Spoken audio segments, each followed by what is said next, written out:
Well, I say every day. It's a getting closer to taking a bath with my fucking toaster. We're not qualified. Who are you? Explorers in the further regions of experience. I understand. If you do not listen to me, then the hell with you.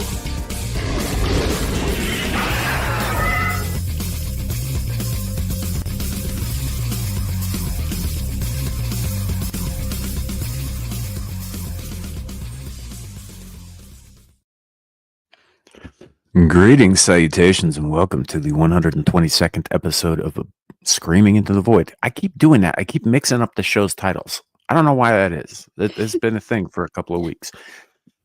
Anywho, welcome in. Welcome to the show, everybody out there. My name is Samuel the Infamous, and joining me today is my returning co-host, platinum-haired anti-liberal. Yeah.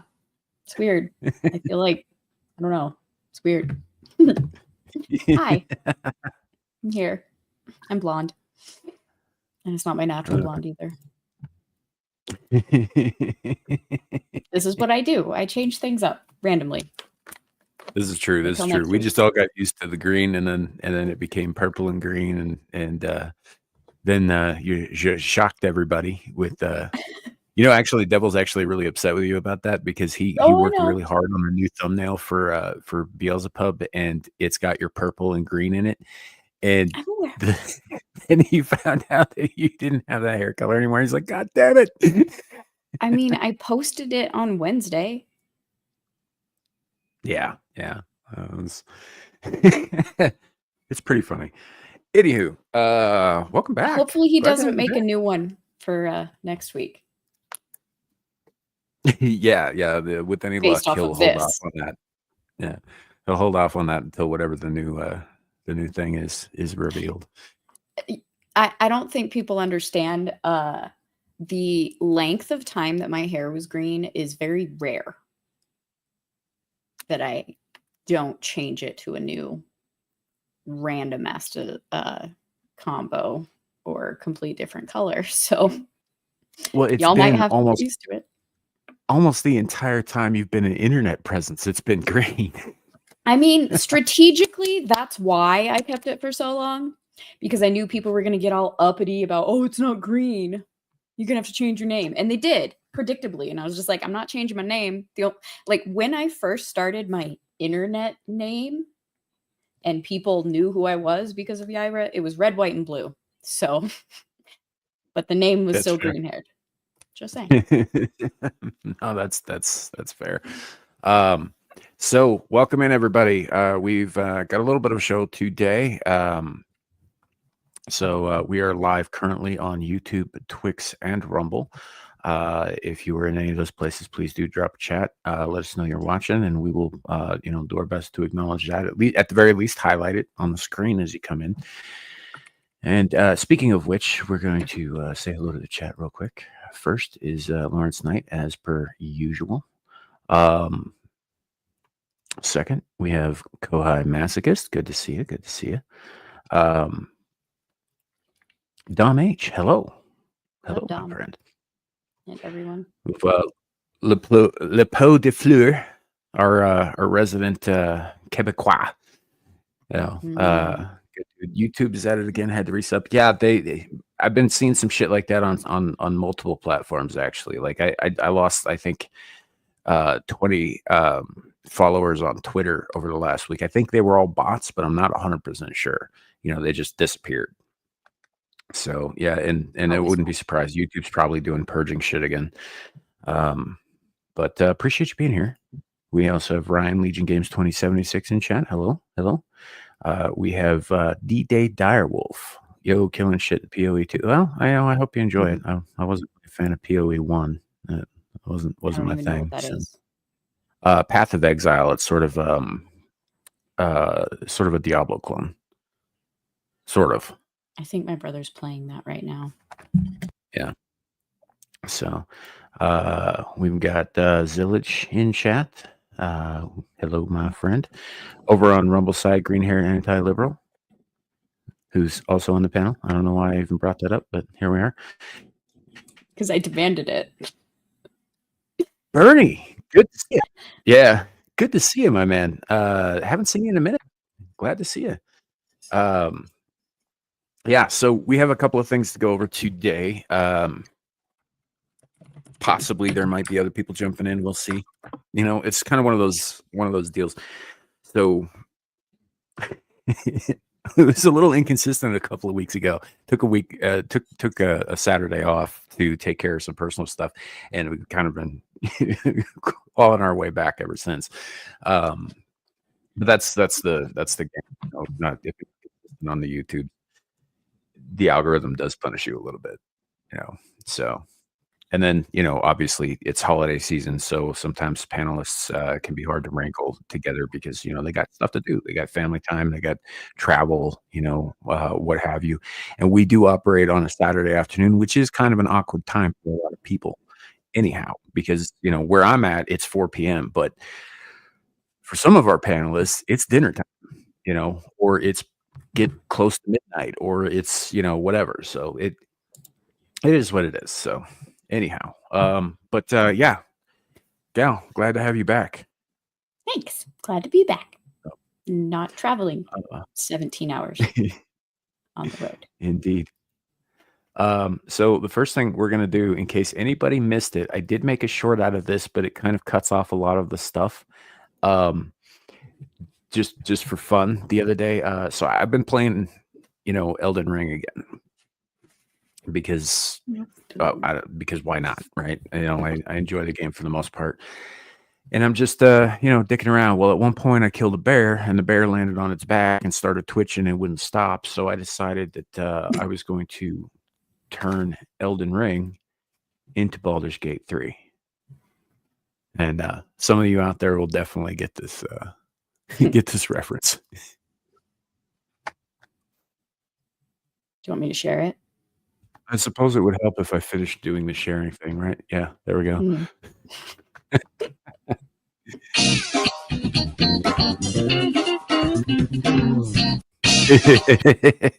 Just like its toes are curling. You're right. I just wanted to put that out there for everybody.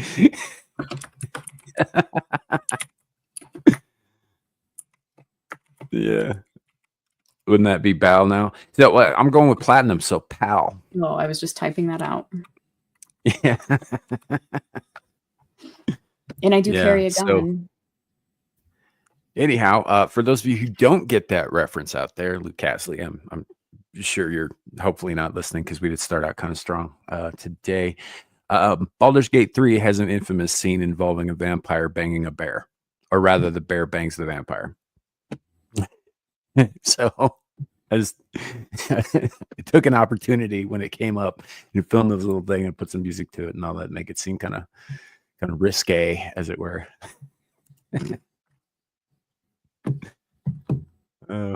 Your mind sometimes. This is what I get up to when I'm not, like, you know, researching shit for the show or, you know, working. Like, I don't have anything better to do with my time than fuck around like that. So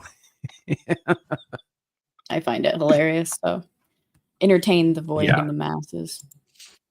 Yeah, no, Zillage, it was big news. You know, like, everybody praises Baldur's Gate 3 for being this phenomenal game, and I'm sure that in a lot of respects it is, but there's some like weird shit in it, you know, now, that you can do. The character can like change into a bear, but it's technically a human or some shit like that. It's a druid class or something. Yeah, I don't know, but anyway, it's apparently the vampire character's into animals. Yeah. So, and I think the druid class is like human form is like a fucking 11-year-old girl, even though she's like a he who's like 300 years old or whatever. It's pretty sick. Yep. Yeah. So that, which is one of the reasons I never played it, and I was just like, I saw that and I was like, nope, I'm not engaging in, you know, bestiality in a video game. That's not going to happen. And you don't have to. Sure, That's you don't have the to, but the difference fact of is it's there. yeah, right. But It's that's like, where people kind of like you're not forced into it, like having to listen to someone talk to their parents about being non-binary and right. give lectures as the fucking companion of things. Like it's not something that you literally are forced to watch and do. So people have more of a forgiving nature when it comes to something like that, which I can understand. It's still weird to me, but Yeah. I It's one of those things that I'm not sure if it was necessary to even include that in the game, you know?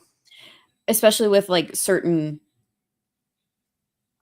aspects of it being a child. Like Yeah. that part is weird. I don't care how like physically old the vampire is or whatever. Like it's weird. Still weird. Don't care. Yeah. Everything about that is strange. And I don't know, Like I haven't played it myself, so maybe there's some context I'm missing on this, possibly, yeah. but they It don't still care. would seem like if you were to like interview with a vampire. Mhm. Yeah. Yeah. And She's that was creepy enough with a young Kirsten Dunst who was about yep. 12 years old at the time that they filmed that. What's even worse is if you actually read that book, her Mhm. character is 4. Oh, Yeah. what? Oh, Yeah. I mean, by the time she dies, she's like 68, but she's still in a 4-year-old's body. Yeah. God. Yeah, well, that was one of the reasons they picked her because she looked like one of those little porcelain dolls they kept buying her. Yeah, there's some really sick shit in Interview with the Vampire too. No me I take it you gusta. haven't read those books. No. It's probably for the best. When you get to Men Knock the Devil, there's this whole thing about menstrual blood that's really disturbing.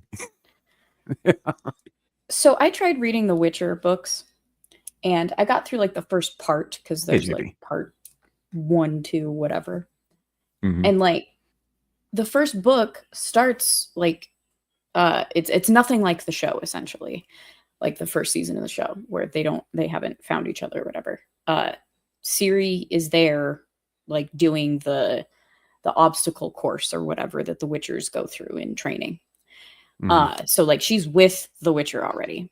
And there's this whole emphasis that the author puts in there about how she's a girl and like going through her period, but she's with a bunch of men and there's a woman that comes to visit and has to explain what she's going through to the Witchers because they don't understand it type of thing. And I was just like, this Yeah. is so not something I care about reading about. And if it was just a one-off random part, that's fine. But they just kept bringing it up. And I was like,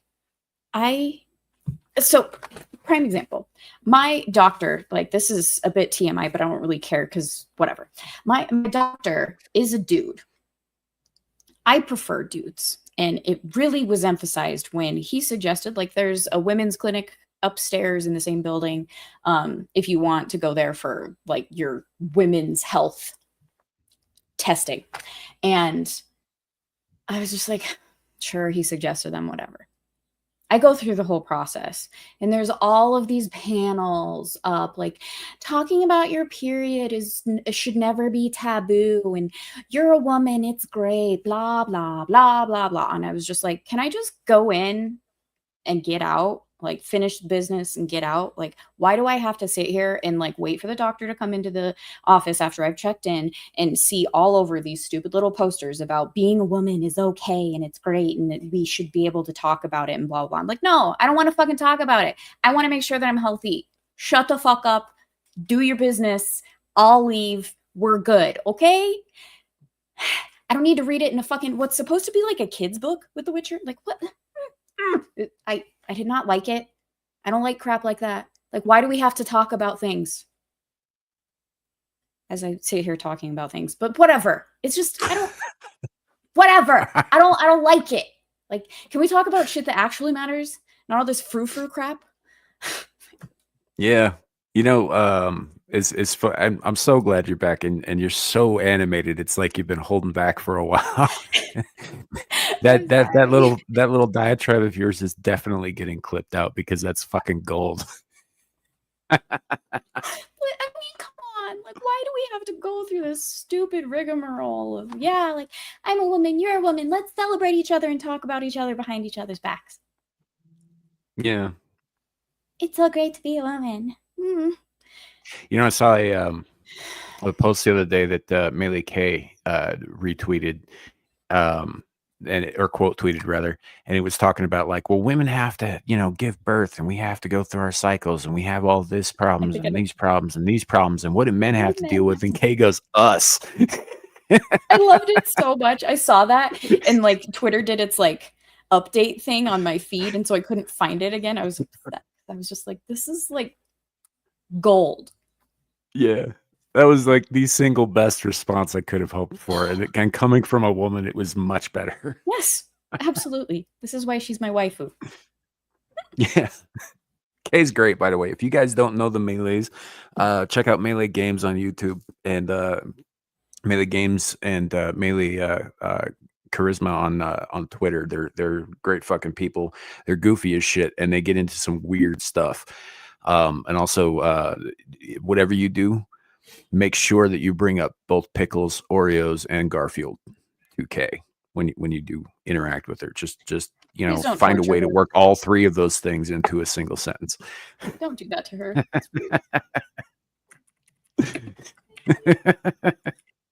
She's still mad at me about the Garfield thing. I think she's going to be mad at me for a long time about that. I don't care. It was funny. I don't think she's ever going to forget it. She's a woman after all, so that's a given. But to be fair, it's a hard video to forget. I've seen it like 4 times now because I enjoy it. But you told me about it, and I never got around to watching it. And then I saw her reaction. I'm like, you know what? I'm good. Yeah, it gets into some like too, by the way, that he's playing. Yeah. Sorry, it's weird. Oh no, you're good. But it is one of those things. And if you guys haven't seen it, if you Google or if you type into the search bar on YouTube what the internet did to Garfield, it'll bring up. I'm trying to remember the name of the guy who put this video out. It's like a 2.5 hour video essay, or an 1.5 hour video essay of. Well, it goes down a very dark existential rabbit hole, and it goes to some places that you never thought you'd find Garfield ever, and it will change your perception of that character forever, as it did for Kay, which is why she's understandably upset at me. Although I didn't make the video, and I didn't make her watch it, I just asked her to. But for people like me, it was great. And if you don't want to subject yourself to an 1.5 hours, just look up Garfield on your favorite web browser. So there's some weird shit out there. Where's my lasagna, John? Anyhow, regarding like, it's kind of funny. Larry and I were talking about this last night on Abyssal Musings a little bit. There seems to be like a slate of horror movies coming out in the next year, and I know some of you guys probably were there for that. So this will be a little bit of a rehash on that. I just think the topic's kind of interesting, but not a whole lot else, right? Like there's a few things coming out, but there's really not a lot that's being publicized. But as far as like cheesy B horror movies go, like there seems to be a rash of them slated for next year. And I find it interesting because I think, as I said last night, I do believe that the reason that is happening is because Hollywood's in the midst of kind of a restructuring right now. They're finding that what they were doing isn't working. The things that they were working on that were like high budget and whatnot, like this Snow White bullshit that's coming out now, is not what people want to watch. But in a lot of cases, like the Snow White thing, it's finished, it's in the can. If they don't release it, they're going to lose even more money than they would if they did. So Hollywood's always got that slow turnaround. When trends change, they're always like the last ones to change, right? Mhm. Horror movies aren't like that. Horror movies are low budget. Horror movies are really easy to make, really easy to just like rapid fire out into the thing. So I think that probably the reason for that is because it's just easier to shift gears with a genre that's really cheap. Yeah, absolutely. Yeah. I feel like horror movies are never gonna go out of business Oh no, because no, they're not at all. cheap to make, and there's always an audience for it. So for them, it's not even a large ship that needs to adjust course. Right. And I don't even really know of any horrors that were affected by the DEI bullshit. There's a few. There was a trend for a while. And then you'd get like goofy little gimmick horror movies like there was one about being like a black person in a horror movie, and all the characters were black and they were being stalked by somebody who was trying to off them. I forget what it was called. Us? I didn't actually watch that one. No, that wasn't it. That was a different Because those that was some Jordan Peele shit. Yeah, Jordan Peele's stuff is more like thriller suspense type. I think Although, he I mean, fancies there's a himself blurry line. I think he fancies himself somewhere between like Rod Serling and Alfred Hitchcock, but with a emphasis on white people bad. Yes. Yeah. Because some of his ideas are actually really interesting. Mm-hmm. But yeah, I think that's kind of a different thing. No, the one I'm thinking of, God, I can't remember what it was called. It was it's just the dumbest thing though. But it was basically like a bunch of black people were in this mansion and there was a board game and it, turned into this whole thing. And I actually probably should go and watch that so I could tell you guys a little bit better about it. But I haven't watched it, but it was along those lines. But it was weird because it was like on the one hand, it was poking fun at the trope that the black guy dies first in horror movies, which was a thing for a long time. Right? But on the other hand, it seems to be poking fun a little bit at the people who bitch about that kind of thing too. Mm. So it's kind of hard to read. I don't believe it was Get Out. GFT. I'm not sure. Get Out. Yeah. I think he's meaning GTFO, which I believe is probably the Jordan Peele one that I was actually meaning to say, not Us, which is Get Out. So Get Out was the Jordan Peele one, because Us is also a Jordan Peele one, but that one has to do with like weird clone family kind of thing. Yes. And, Get Out was like he's dating a white girl and the family's racist or whatever. Yeah, and then they like take his brain out and put a white person's I brain didn't in watch his it body. because I was like, I know what this movie is. I'm good. Again, there was some interesting concepts in that movie that they probably are worth exploring, but there was also that heavy emphasis on like, white guys are really a bunch of rich evil douchebags and always trying to keep the man down kind of shit. So yeah. Yeah. There's a lot of movies out there that are kind of like that've been annoying me. Like sure. It's almost like it's been 6 of those types of movies all in the same year where it's, this rich person invites you to a mansion and is a creep. Or there's this rich family getting together for a wedding and a murder happens and who done it, but it has to be the rich family that's weird and they have this dark secret. I don't like those. I never have. Some of them are pretty good. I will say this. Some of them are pretty fucking good. There was one a couple of years ago called Ready or Not, which is about a woman who marries into a creepy rich family and they have to play a game and the game is hide and seek. Yeah, that one was great. Yeah. And Wasn't it with Harley Quinn chick? No, it was Hugo Weaving's niece. What's her name?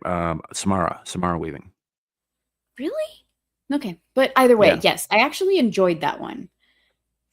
But it seemed kind of like it was a comedy version of that, but not necessarily a parody. Oh yeah, I don't know. it was a horror comedy, very much Yeah. so. But when it Yeah. was horrifying, it was fucking horrifying.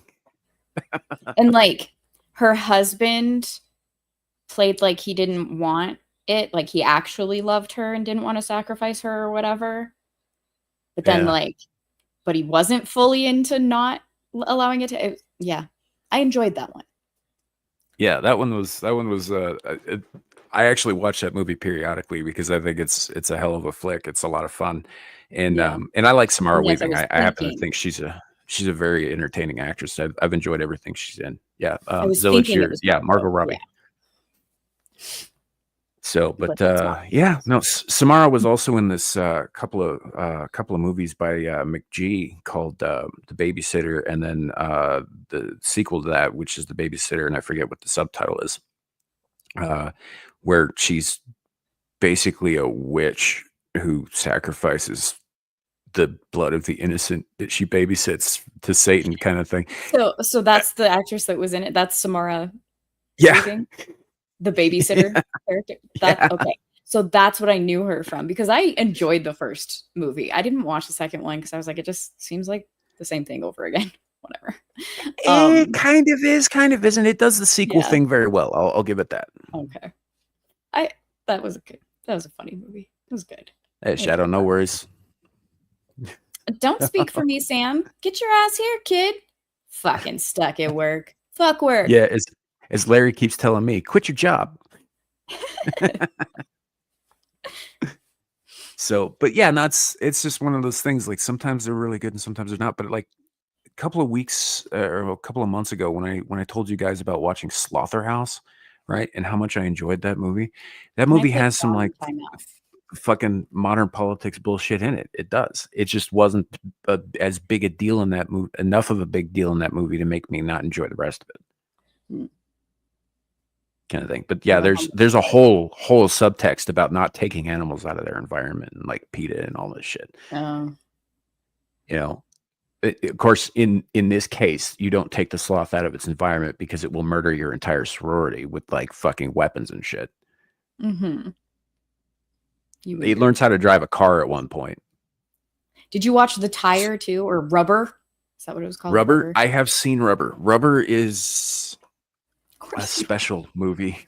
It's not a good movie, but it's very special. I have a humble request though. Mm-hmm. Can I put Dom in timeout? I mean, have you seen his last comment? Oh yeah. Sorry, buddy. You That's not gonna put him in timeout, but I really want to. I might.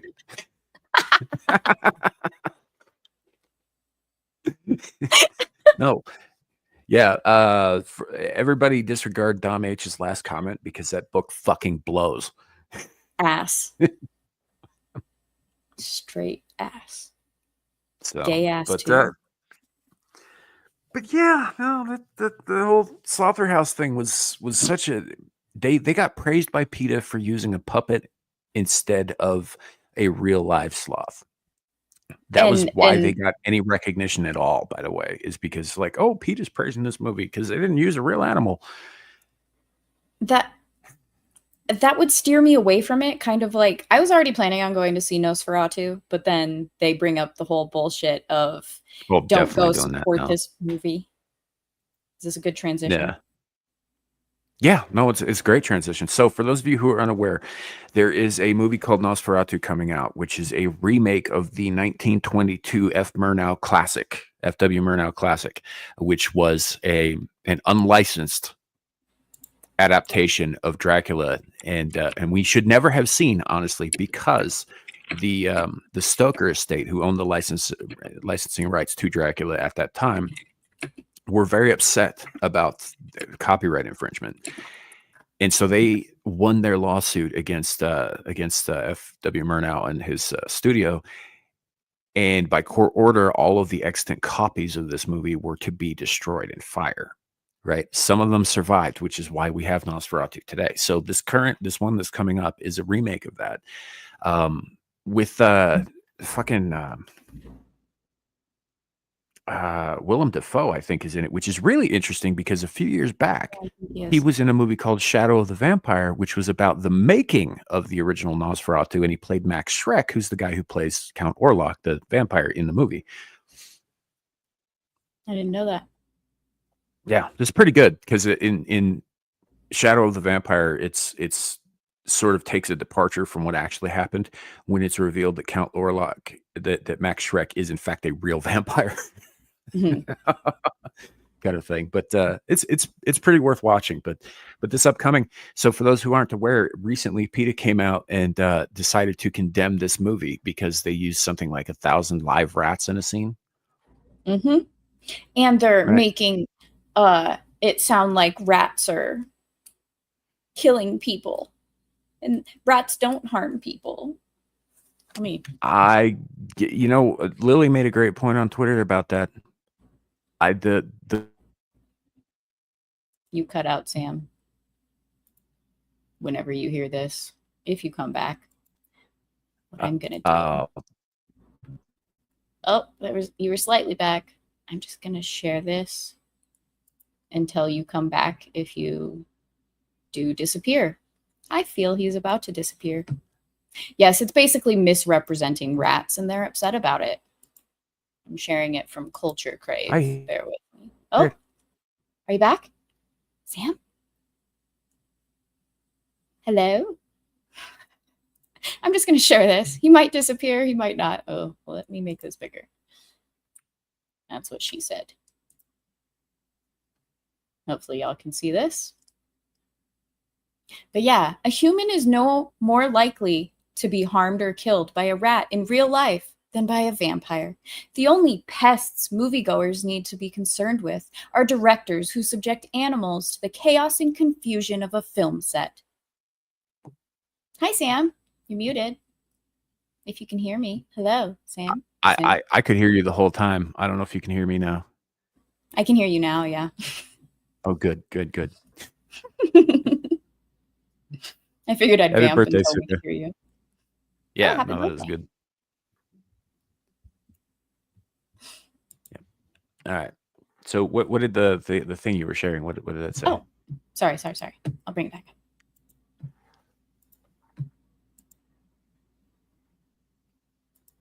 Deep. Go. PETA is going to protest a Nosferatu screening due to the film depicting rats as the harbingers of death. A human is no more likely to be harmed or killed by a rat in real life than by a vampire.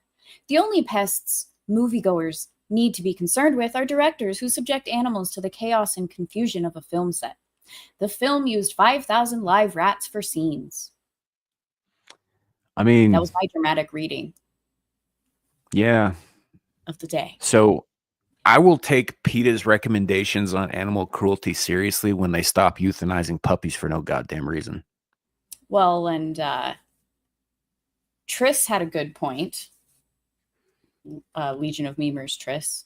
I don't have it to pull up, but she asked, did PETA say anything about Peanut and Fred? And I don't believe they said a singular comment. I actually mentioned that when that happened. I was like, yeah, so because they were talking about, they did say something about something else at that same time, and I was just like, all right, well, you're not saying a word about this, but then again, you're also the top euthanizer of random ass pets and animals in the state of West Virginia, so yeah. And it's not even close. Yes, very much so. So fuck PETA. Fuck what they think. I'm not saying that we should. Yeah, I'm not saying that we should go out and we should like fuck up animals to make our movies or anything. Right. I don't think that that's necessarily right either. But I don't think that PETA's got a goddamn moral leg to stand on. at all. You know, so you can subject animals to movie sets in a humane way. It's possible. It's been done. Rats are also like, they may not care about representation, Stuka. You're probably absolutely right about that. But rats are fairly intelligent creatures. They're easily trainable. They're very social. Like of all the animals that would probably work with us the easiest on set, between dogs and rats, like they're probably the most easy to wrangle to get to perform in a scene. Next they'll be complaining about killing of houseflies. Yeah, I saw that. That's probably so. I don't know, but I kind of wanted to see this movie anyway because I'm a fan of the old movie. Which was a silent black and white film, by the way, for those who haven't seen it. Should I watch that first? Never seen it. I think you might enjoy the movie. There's no reason not to. There are a couple of different cuts or edits of it, rather, that it doesn't change the what's in the screen. But the old silent movie, obviously, when they were doing silent films, you'd have like some kind of score overlaid over that so that it wasn't totally silent in the theater the whole time. Like some kind of like music or whatever. Charlie Chaplin was famous for this kind of thing. So there are a few edits of it down through the years that you can find where the score is different from what was actually originally filmed. My personal favorite, somebody went and set this movie to the music of Typo Negative, and it's fucking glorious. If you don't know Typo Negative, then you don't listen to the same music I do. But for those out there who do know, they're one of the most famous goth rock bands out of the New York punk scene from the 80s and 90s. So you know how I am, Sam, with knowing who sings what and all of that shit. So it's very possible I do know them. They did songs like My Girlfriend's Girlfriend and Love You to Death. Black Number One, which is about hair dye, by the way. Those both just came up on my online search. It's funny. Yeah. Black Number One has one of my favorite lyrics of all time in it. It's like, yeah, you want to go out because it's raining and blowing, but you can't go out because your roots are showing, dying black. Nice. Yeah, it's good. It's good stuff. The lead singer, Peter Steele, passed away about 14 years ago, unfortunately. But otherwise, yeah, no, it was a great band. I enjoyed the hell out of them for a long time. They started out in punk and then they kind of moved into, They didn't replace him with a woman who can't sing? No, the band kind of just stopped being a thing.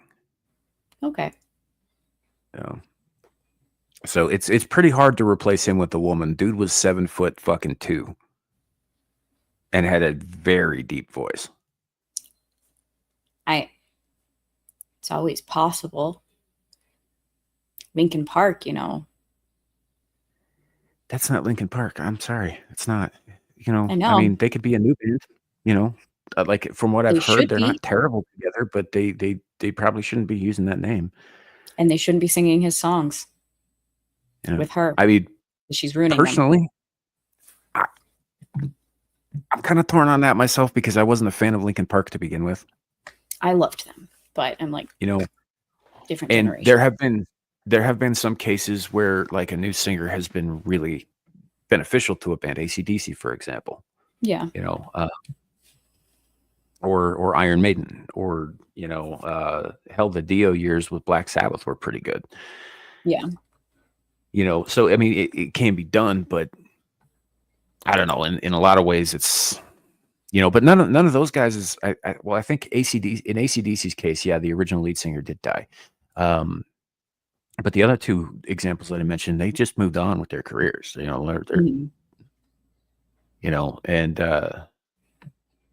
that. I think something similar happened with Pink Floyd, but I'm not really a fan of Pink Floyd either. Anyway, point is like there's some bands that that can kind of pull it off, and some bands that can't. Like when Queen tried to come back with the American Idol guy. I did not know that. Yeah, the guy they hired to fill in for, the obviously deceased Freddie Mercury. And this was like 20 years later, so it wasn't like, they were just replacing him or anything, but was like the third winner of American Idol or some shit like that. Like Adam something or other. I stopped watching. Yeah. But and they just weren't the same. Just wasn't the same, Probably should have picked a different name. I feel like that's even more egregious than Linkin Park. And I don't even like Queen.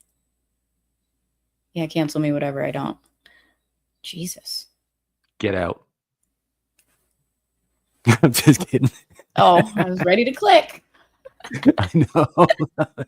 Adam Lambert, thank you today. Yeah, that's who it is. That's I think that's the guy that they got to front for Queen when they came back, because obviously they took a lot of time off of fucking producing music and playing and all that stuff, at least as a band. But and I mean, I kind of get it. Like they did new Queen's music is kind of special in that you need pipes. You need somebody who can fucking sing in order for that to work. And this Adam Lambert guy, he could sing. It's just he's no Freddie Mercury. That's I respect Queen for their talent. Yeah. I don't like their songs. Especially Bohemian Rhapsody. Fuck that song. One of the most complex pieces ever produced by a rock band ever, and she's like, fuck that song. Fuck that song. I hate it. I don't like popular things, and that one was super popular, and we had to sing it in choir. I hate it. Yeah, and then, that one was super popular across generations. I know. I hate it. Because it's good. It's overrated. That is pure talent, but I hate it. I don't care. Well, I mean, what Queen is most indicative of, aside from the fact that they have a fairly extensive catalog of music that everybody in the world is familiar with at least a couple of their songs, right? Yeah. They're very, very famous because they were very good, but they come from a time when musicians had to actually be musicians, had to understand music, be talented. Yeah. Yeah. And I don't I do not deny that they are extremely talented. They are. Yeah. And Freddie Mercury, not for nothing, there are no singers like him. Part of the reason that he was able to achieve some of the sounds that he was able to, that nobody else at the time could, was because the man himself had he was born with like an extra large mouth because he had extra teeth or some shit like that, and it allowed for him to create bigger sounds than your average person could. Which is also why like his front teeth kind of like point out instead of down, is because they're being pushed forward by the teeth in the back, the extra ones. So yeah, he had a physical anomaly he was born with that allowed him to do something no one else in the world could at the time, or since. Now that I think about it, and it's all auto-tuned now anyway. So how the fuck would you know? You wouldn't. It's the problem. So, We Are the Champions. Did they do Eye of the Tiger? No, that wasn't them. That was Eye of the Tiger? I can't remember who that was off the top of my head. That was something else. Yeah, but We Are the Champions. It's a good song. It's iconic, really. Mm-hmm. I feel like there's like most of their catalog. Like maybe one other song that I like. Hey, Cavitano. Welcome in. Gal is just shitting on the most legendary rock band ever. I don't know if you can really call it shitting. My personal take is I don't like them, but they are talented. So therefore, it's really not shitting, is it? Just saying. Kind of is. It really isn't. Just because I don't particularly like it does not mean it's shitty. Look, it's fine. We all have our own particular taste, and I have a tendency to say things that I don't like just blow ass too. So it is what it is. Like, for instance, Cocaine Bear. Here, I do like Cocaine Bear, but here's a hot take for you, music wise. The entire world is better off with Nirvana no longer being a thing. I feel like you've said this before. I don't really have an opinion on Nirvana.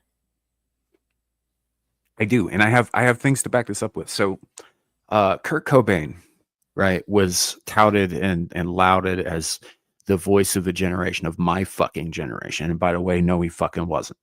I really hated the grunge movement mostly. Most of the alternative stuff is fucking terrible. There are only like 3 exceptions, one of them being Alice in Chains. I miss Lane Staley, but Kurt Cobain's death, like while the way he went out was fucked up, and there's some questions surrounding that as to whether or not it was indeed actually self-deletion or if he had a hand.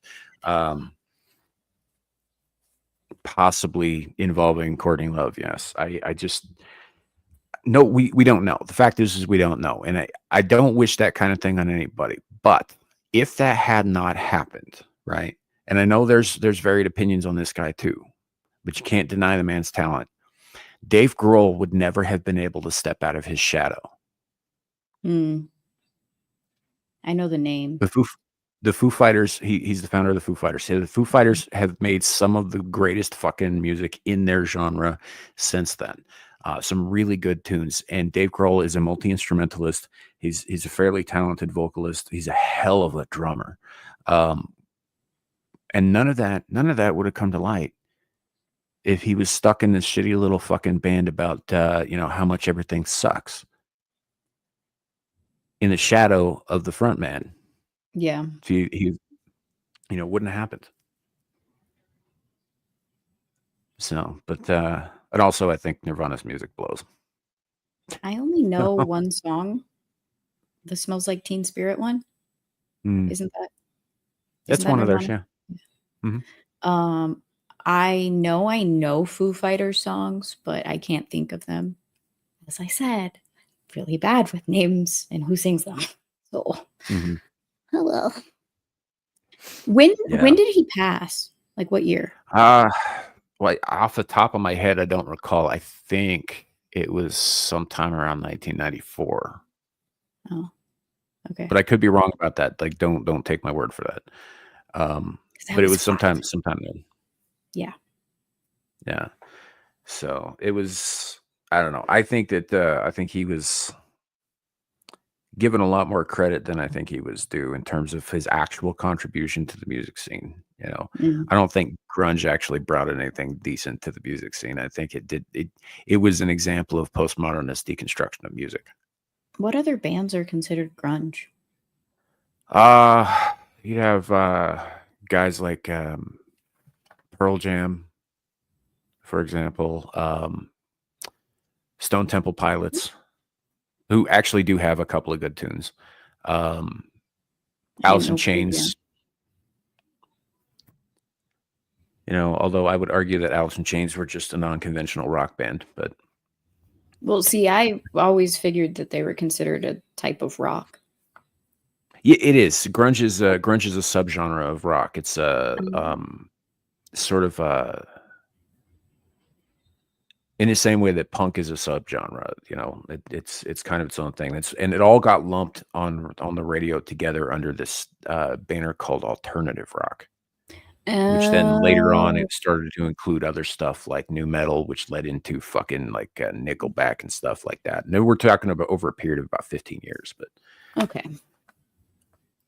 that's probably for non-blondes. Yeah, I you could probably call them grunge to at a certain point in their career, anyway. But yeah, it was supposed to be the official successor to the punk movement of the 70s and 80s. It didn't. It was really just a bridge. Yeah.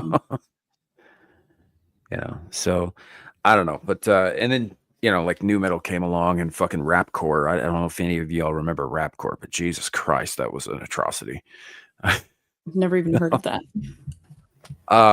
Rapcore is what happens when you mix like nu metal elements with like rap.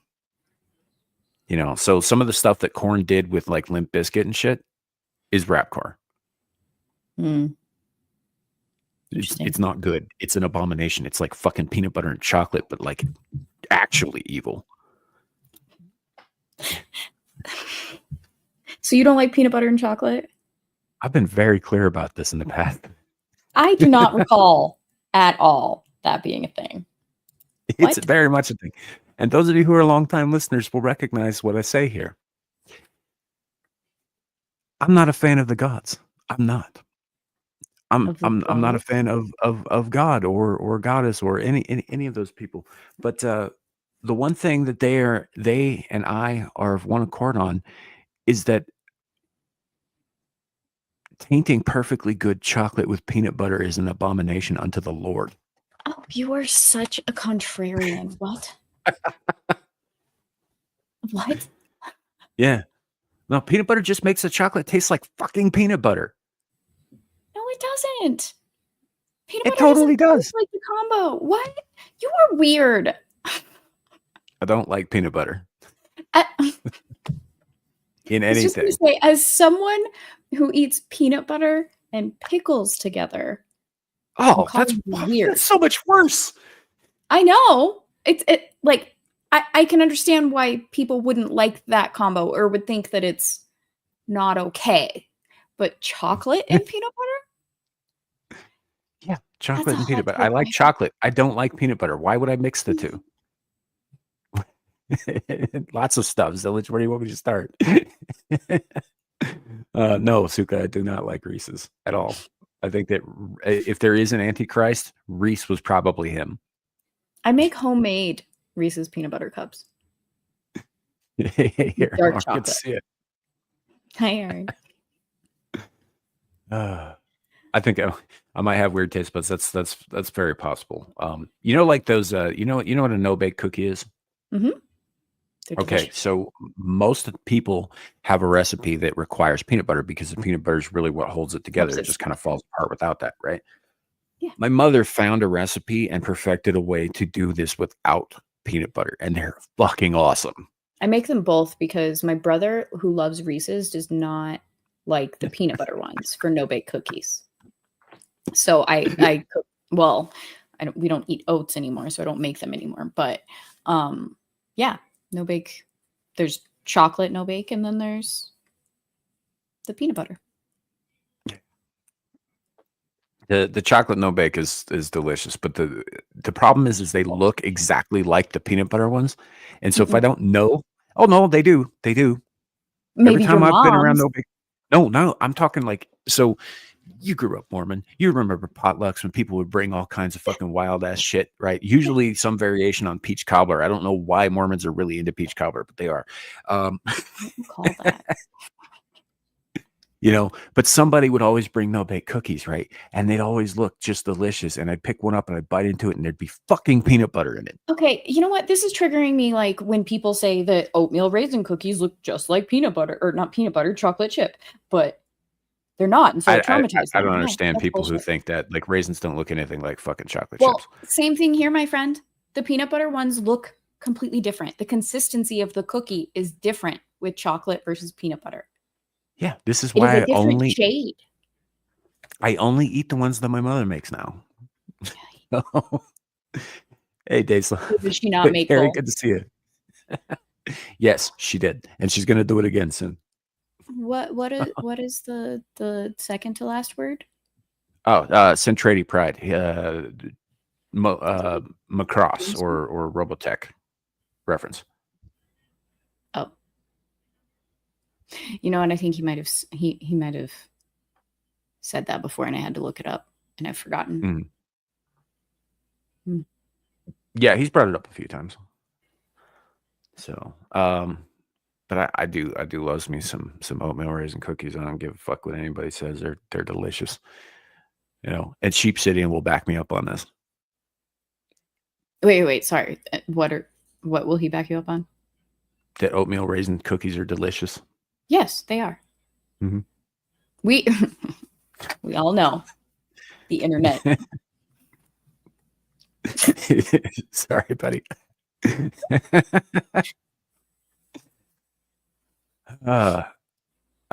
guy enjoys snake meat. I do enjoy some snake meat. Like python's just okay, but like rattlesnake, if it's done upright, is delicious. I'm glad you started talking about actual snakes because it sounded gay for a minute. Yeah. Trouser snakes is something I've never tried and never will.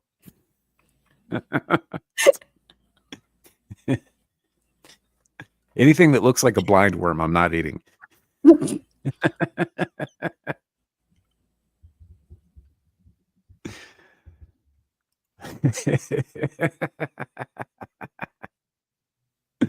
It's been a minute since made some good jokes. So we're an hour in, Gal, and we haven't gotten to any really serious topic like at all. This is kind of nice for a change, huh? I mean, there was sort of like Nosferatu. That was serious-ish. Sure, I mean, sure. it has to do with PETA and their retardation. So take that PETA. as you will with seriousness. But it was like a pseudo topic. Yeah, no, it's like it was good. I'm actually pretty happy with the way the show's gone. This is so for those of you who have not been around a long time, anybody who catches this later who hasn't, one of the things that I really like to do is just have kind of natural, free flowing conversations. The topics are really there just to keep the conversation going. The reason everybody hates me is because the topics I pick tend to be really fucked up or disturbing or depressing. I don't hate you. Yeah, there are those who do though. What is this? So I have like an alfalfa fucking. What the hell is a geoduck? I think that's a Pokemon. Oh, that would be why I don't know what it is. Maybe is that an evolution of Psyduck? I don't know. I don't know. But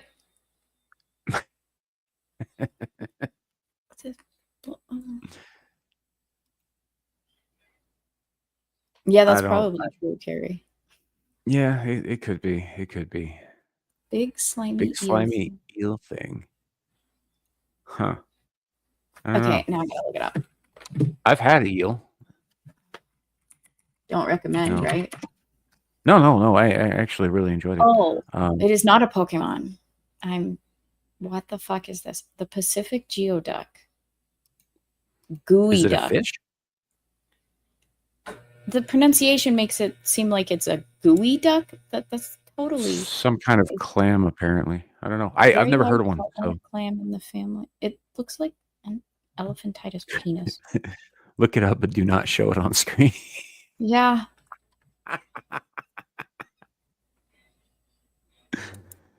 Oh, fair enough. I will look it up later. Long tongue thingy. Oh, I looked it up. Don't bring it up. Dong clam.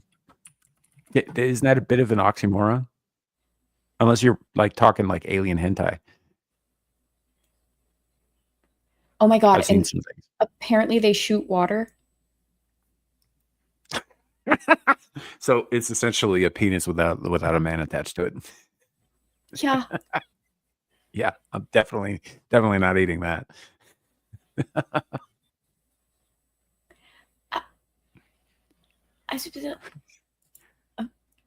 Or maybe that. Oh, you know what? I was thinking of Geodude. That's where that was coming from. But okay, I need to make sure that is accurate. Maybe I was misreading something. I don't know. Let me see. Yeah. What the fuck? Okay, Geoduck.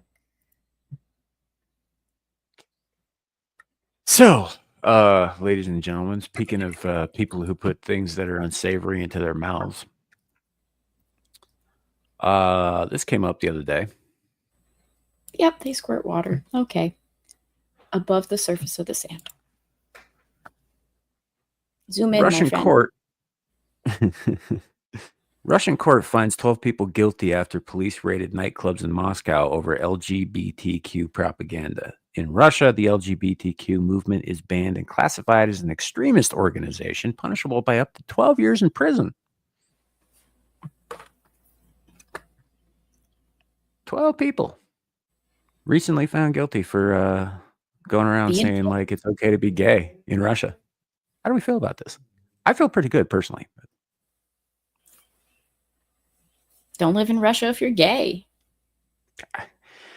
see. Here's the thing: is like I don't think it's actually illegal to be gay in Russia, but it is illegal to go To around saying, "Hey, promote join our cult." Well, that on. Mm, I mean, unless you call them money shot spreading LGBTQ propaganda.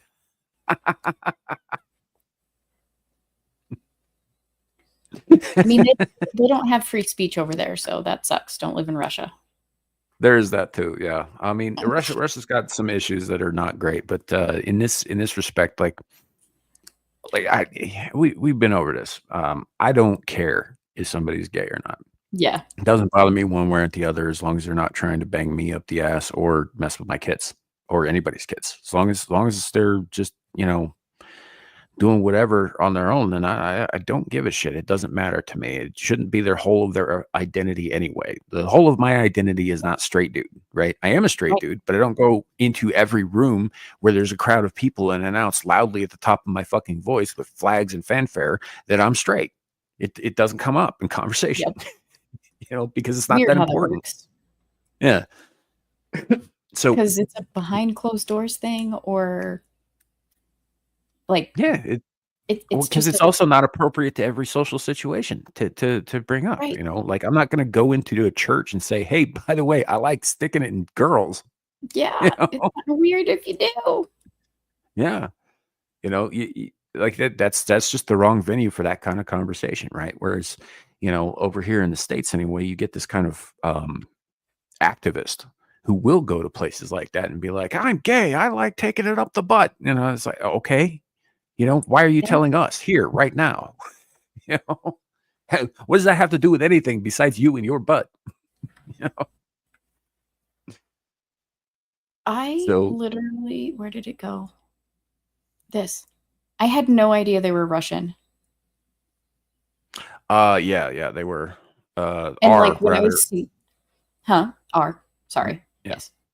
I basically I was putting the past tense to it because I would listen to them as a kid. Had no idea that I wasn't fully listening to the lyrics until I was older, and I was like, oh, you're gay. Yeah. Oops. While I don't think that Russia's taking this particular approach, I don't think that it would necessarily be a problem if, people who were gay were just people, right? They weren't going around, they weren't saying like, "Hey, everybody should be like me," kind of thing. Yeah. Yes. Because that's propagandic. That's spreading, your preferred, I guess, view of the world, right? And I get that. It's proselytizing, essentially. I fucking hate proselytizing. As long as they're not doing that, I don't care. And I think that in a lot of ways, yeah, it's probably worse to be gay over in Russia because, yeah, they do crack down on this. And I imagine they find any little, excuse to throw someone in jail and call it spreading propaganda. I'll be honest, like they're probably are pretty hardcore about that. Yes. But I don't understand the reasoning behind like doing it at all. And I know that's basically this discussion anyway, or like what you were saying earlier. Yeah. Just why do you feel the need to just be like, hey, be gay with us? Like, is it because not enough people are gay for you to have sex with? So you're trying to like manipulate it so you can have sex with people? Oh yeah. Well, I mean, I'm gonna take this off the screen now, but the issue is that a lot of the activists and stuff, like, because here's the facts, people. Here's the absolute facts. Most of the gay people in this country aren't politically involved. Yeah. They're not. They're same as you and me, except they happen to like doing shit behind closed doors that I don't necessarily want to do myself. Right. Other than that, they go out, they work hard, they provide for their families, they pay their taxes, they, some of them go to church, some of them don't, like they're people, same as everybody else, right? And they behave like people, same as everybody else, complex and whole, right? These activists, on the other hand, make it their entire existence, as I'm sure you all are aware of. And they get really fucking loud about it. And that, I think, maybe should, go by the wayside. That I think is Yeah. something that, like this kind of clamping down that we're seeing over in Russia, like it's not necessarily a bad thing in terms of culture, because all this does is harm the culture, in my opinion. So yeah, but as far as like just being gay goes, like I grew up around a lot of different kinds of people. Some of them were gay, some of them weren't. Nobody gave a fuck, Yep. because it's not an important thing. Like just like nobody cares that I'm straight, because it's not important. It doesn't define who and what I am. I mean, aside from in the bedroom. So when I see this kind of thing, I do think that there is something else behind it. I don't think it's just like a, we're out and proud kind of deal. I think that's just the foot in the door. I think that there's conspiracy theory hat time. I think that there is a force that is pushing this shit, because the more gay people there are, or the more people who think they're gay or transgender or confused or whatever, the fewer people are breeding. Yes. So my question with that post that I was going to mention is actually like, what are the actual details of what they were actually not found guilty of, but like, what's the law that they were guilty of? Because it's probably something more in depth than just they had propaganda. Sure. And that's like, when people post things like that, it's just like, okay, so what's the actual, like the details of what happened? Because your summary of it is just very limited information. And sure, I'm not against it. And like my comment of free speech, but yeah, it is limited information. We don't have a ton of information on this stuff. Some of that they don't let out, and some of it is so from what I understand, this falls under more of a larger kind of program to eliminate what they call cultural extremism over in Russia, which I think probably extends to pretty much everything that's like, out of line with what the government thinks is cool. Which is, in my opinion, taking it a little bit far. So like Russia is very big, particularly Putin himself is very big on Russian Orthodox values, right? He's a fairly religious man. I ain't saying he's a good man, but he is a religious one. And Russian Orthodox, I mean, they believe being gay is a sin.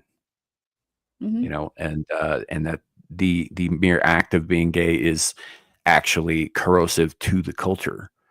Now, I don't know that that's necessarily a line that I agree with, but it is kind of a thing they're going on. And plus they're like, hey, you're already going to hell. Why would you want to drag somebody else to hell with you?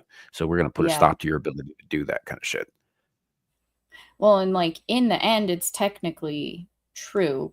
The ultimate goal is to procreate. Although, I mean, I don't know Russian culture exactly, or Orthodox, whatever beliefs.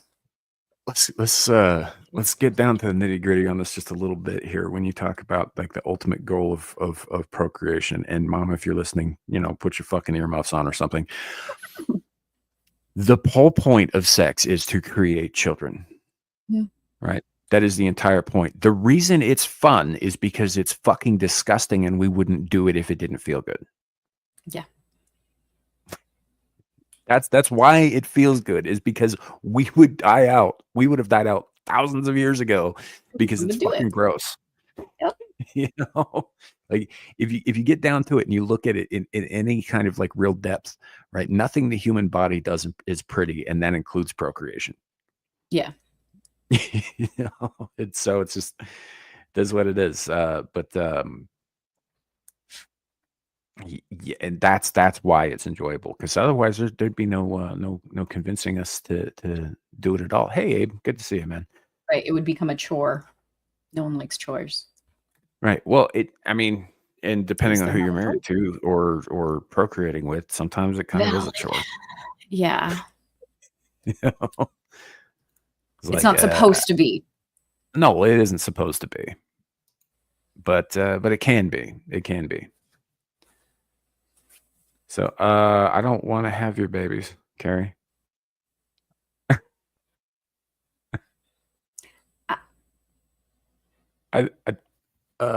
No.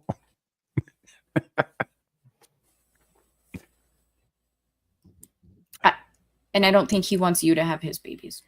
I hope not. He's a strange guy.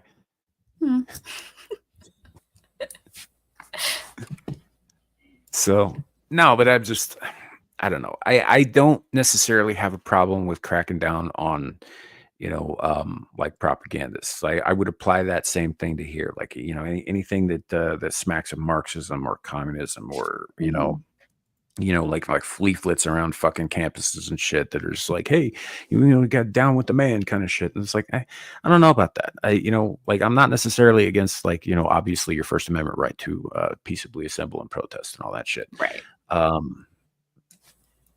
But there are some groups that are obviously, why are we bringing up fucking peanut butter on my goddamn I didn't bring it up. I brought it to the background to bring up momentarily, but you decided to just throw it in there to ruin the conversation. Right. Yeah. So I don't know. There's obviously a fine line where there's your civil rights and then there's being basically a detriment to the society that you're in. Yeah. Right. And there is a line there, and we got to be careful not to cross that fucking line. And I don't think Russia cares all that much about that line because they don't really believe in civil rights. Right. But I just bring that up as an example. Like it's a fun fact. There are gay people in Saudi Arabia. They're very, very quiet about it because you can have your head cut off by an emissary of the state for looking at somebody the wrong way in Saudi Arabia. Mm-hmm. But they do exist. It does happen. But it's not exactly like, they're out marching and out and proud and all that, because they'd all be dead the next day if they did. Right. Exactly. Personally, I think that's a little bit extreme. Yeah. A little bit.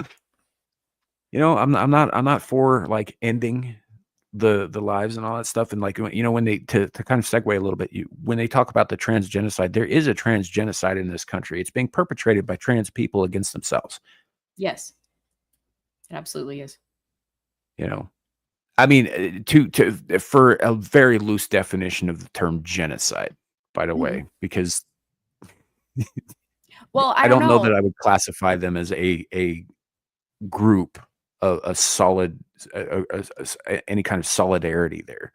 Not really. So I would actually go so far as saying it's not just against themselves; it's against children.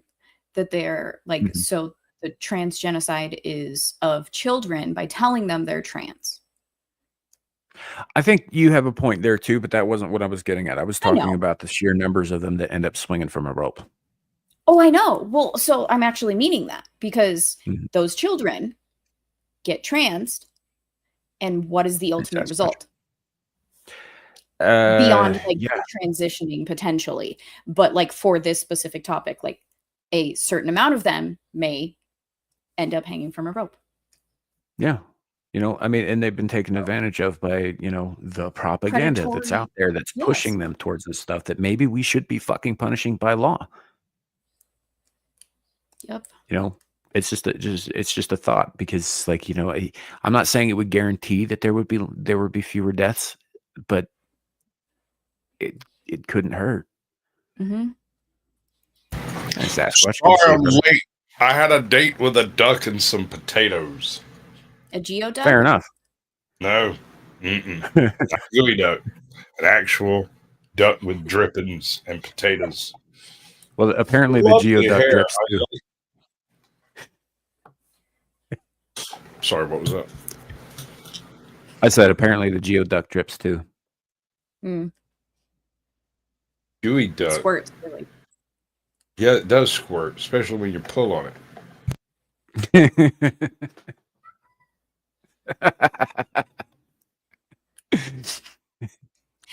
Sam. Yes. I was actually bringing this up because you hate me. I wouldn't even eat this. That is gross to me. Sorry, Dom, who shared this, which is the question over here. I would not eat this because that just looks gross.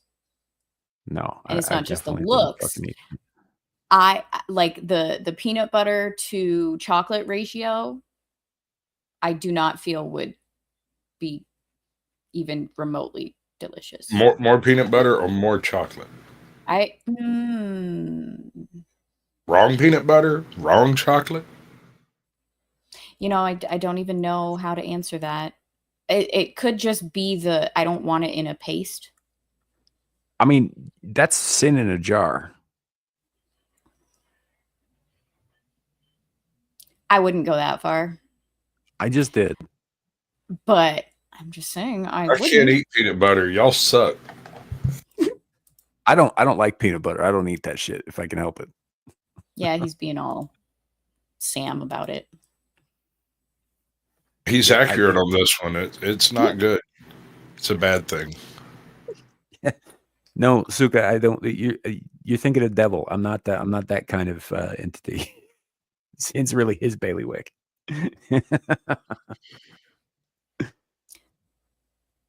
It's also not peanut butter. It's hazelnuts. I don't see how that's better. No, that one said that it was peanut butter. Actually, no, it's from the Peanut Butter and Company, so it may not even be peanut butter. It has peanuts on it. The image has peanuts on it. If it were hazelnut, I definitely that decides it right there. It's got to be peanut butter. Mm-hmm. I'm trying you to lose, see. we win. Can you?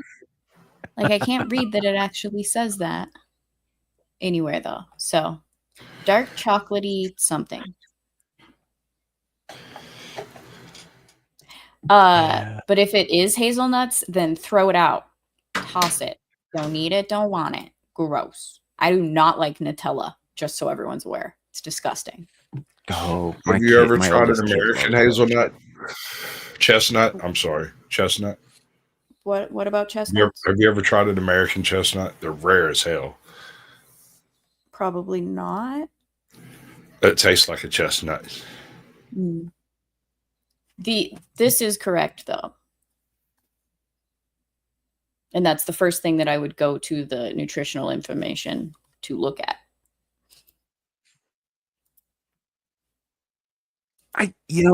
I get that the nutritional stuff is like the first thing on most people's minds. My whole diet consists of what I think tastes good. Right? I understand I'm that. not what you call a healthy eater. High fructose corn syrup. I eat what tastes good. If it's good for what, Sam? You were talking at the same time and I couldn't hear you. I didn't hear what you said. Did I cut out? Oh, maybe it was that. Like you and Squatch were talking at the same time, but maybe you were cutting out and that's why.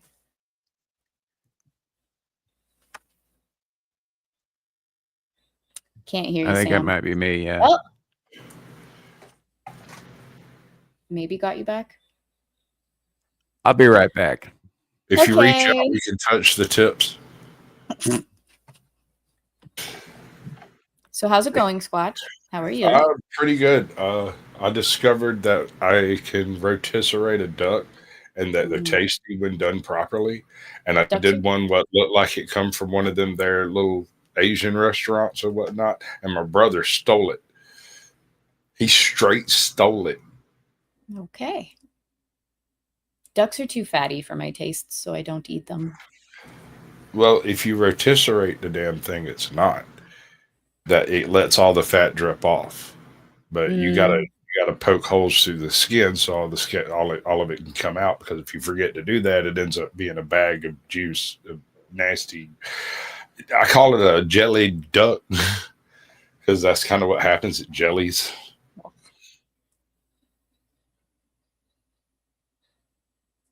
I hate that movie. Is there a smiling duck in the Christmas Story? I'm not a fan of the Christmas Story either. Oh, nice. I normally get yelled at for that. No, I mean, I prefer Die Hard.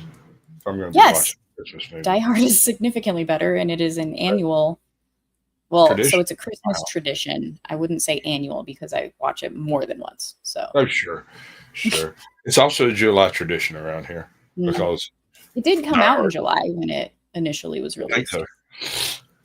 And Christmas in July can happen in like the southern hemisphere. That's their winter. So it's a thing. I'm okay with it. Hey, look, we actually have image of Sam. No? I just discovered duck fat. Like, I just discovered potatoes and duck drippings and stuff like a week ago when I rotisserized my first duck.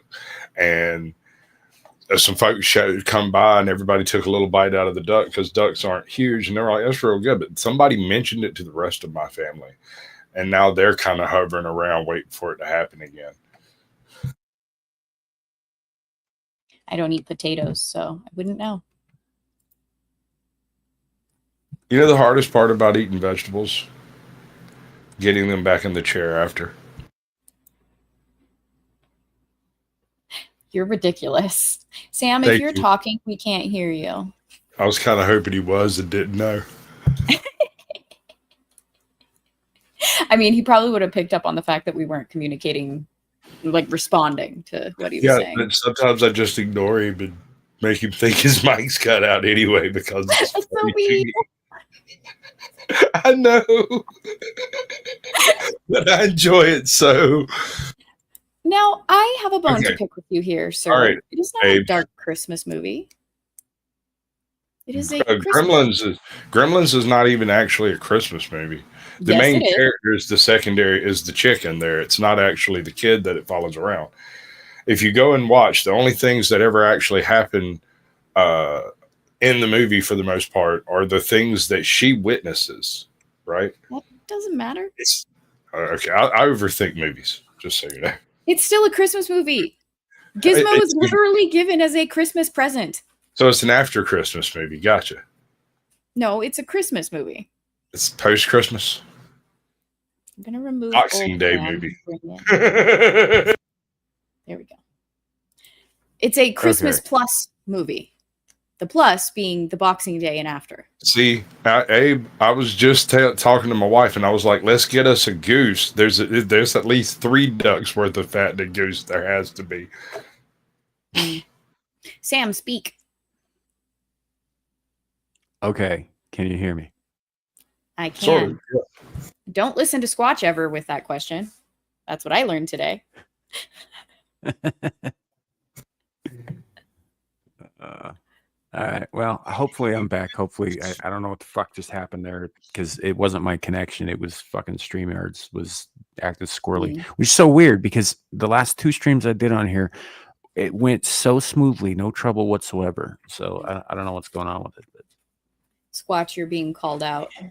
It's me. What did I do? Oh, yeah, no, Sasquatch does think. I just do it alone in the shower once a year, like when I cry. That's depressing. That's what every real man goes through. Come on, gal. Buck up. Oh, yeah, I'm sorry. I didn't realize that. That's what we do. We don't actually cry in public because first of all, we push it deep down inside so that it can manifest as either a mental condition or a heart condition later in life. And then once a year, we go to the shower and we shed a single tear that we collect and put away for later so that we can use it again if we need to. Preferably against the ex-wife. Right. We break it out, show it to them. Look what you made me do.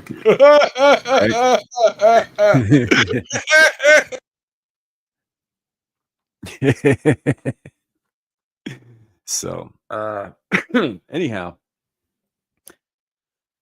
where were we on while I was in and out of the void? Duck is good. Yeah. I would eat duck. Yeah. I have eaten duck. So I discovered duck recently, and I've got a rotisserie, and it turns out that these 2 things are meant to be together. And I was just thinking a few minutes ago, we should get a goose because that's got to be at least 3 ducks worth of fat, right? Because I just fried some burgers in duck fat, and that shit was amazing, dude. I mean, yeah, goose is good, but it's not the same as duck. Okay, I could accept that. You know. Yeah, it's like have you ever had a turducken? I know you've seen them, but have you ever actually eaten one? Many moons ago, but I didn't actually eat much of it. Okay, so one of the things I like about the turducken is that it, you know, for those of you who don't know, and again for those of you who do, like it's a turkey stuffed with a chicken, or stuffed with a duck stuffed with a chicken, right? I think the chicken is the smallest one. I might be wrong about that. It doesn't matter. Anyway, there's 3 birds in one, so you get 3 kinds of fowl. Yeah. So you get 3 kinds of fowl, and honestly, I think it makes the turkey better because turkey is one of the most bland fucking tasting birds on the face of the fucking planet. I don't know what the hell Benjamin Franklin was thinking when he went around saying like, "Oh, it's so noble and majestic. Let's make it our national bird." I'm so fucking glad the eagle beat it out. But at the time, I don't think he was planning on eating it. But yeah. But check it out, dude. I like duck. And you know what happens to duck if you try to bake it in like a baking pan or something? It turns into a jellied calamity. Wonder if where I could get me a goose. Yeah. I'll tell you what I did. I rotisserie a turkey for Thanksgiving. I found a young turkey. They were selling these smaller turkeys, and I found one that just barely fit in the rotisserie. And I juged it all up with Creole butter, and I dusted it all up with tasty stuff, and put that thing in there and let it roll for about 4 miles.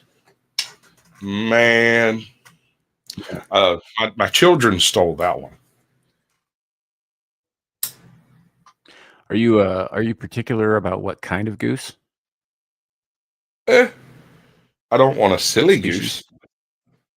Not specific. No, that's fair. I was going to say, because if you come down to like the I-25 corridor, which runs through from Canada through Montana, Wyoming, Colorado, and Texas, right, and part of New Mexico, especially in the Colorado area, Canadian geese are a hazard year round. They're fucking always there. They're shitting on everything. They clog up the fucking streetways and shit like that.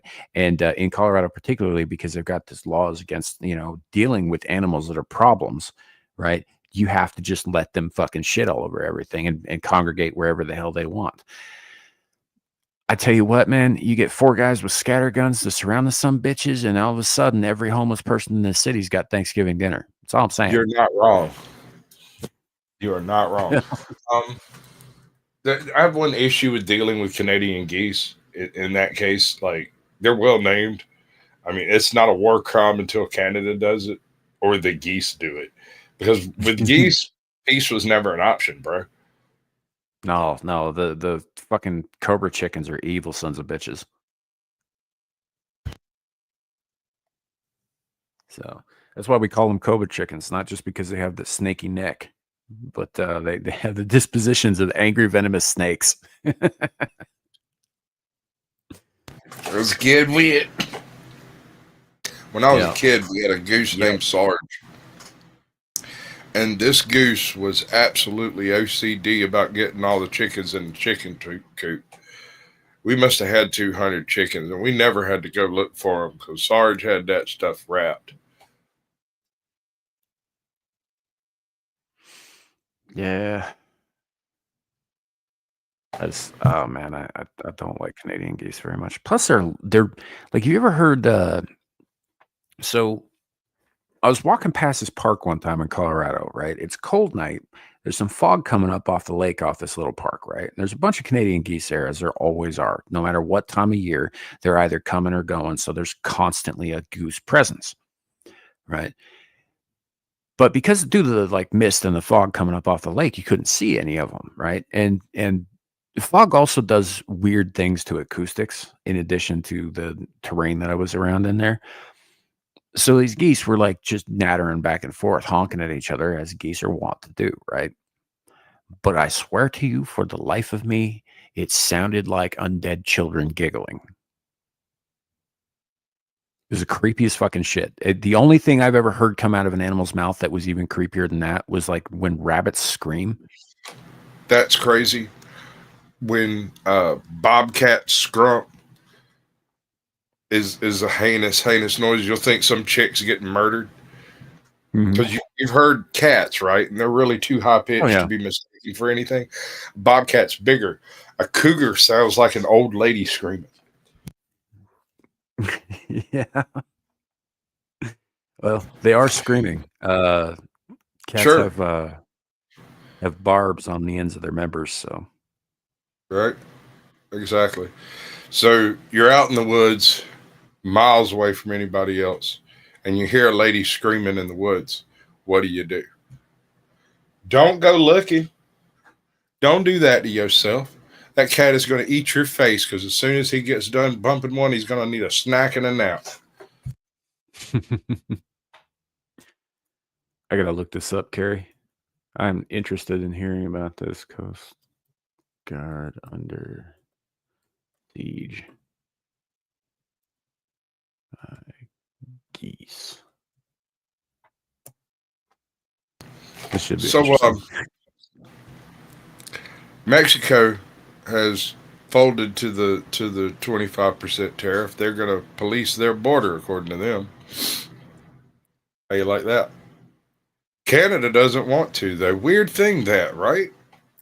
Yeah. This is weird, man, because like everything that's coming up is stuff about like geese that were traded to guard. Like, no, I'm serious. There's a on military.com, there's a story behind the US military's Cold War era goose platoons. We gotta look into this. Like, I don't think we can let that slide. I'm here. No, I get it. Like I said, I had a goose when I was growing up, several of them actually, all named Sarge, and all they did was round up the chickens right before dark. No effort on our part. This is wild, man. Check this out. This goose is doing the Roman salute. That's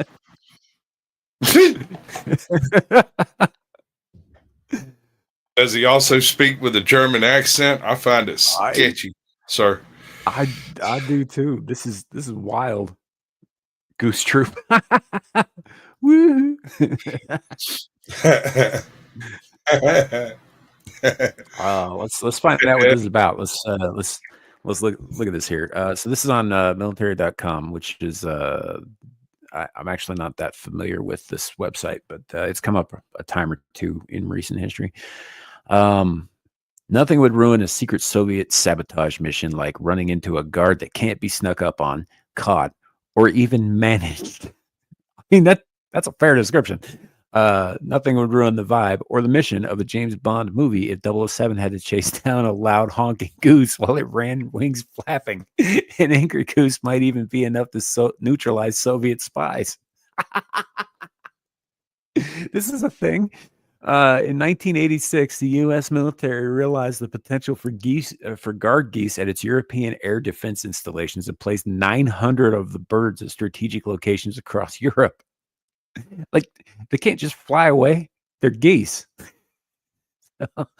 No, you misunderstand, sir. They won't fly away. Yeah. They just like the won't. I guess not. You know, it says like the old army adage says, if something is stupid and it works, then it isn't stupid.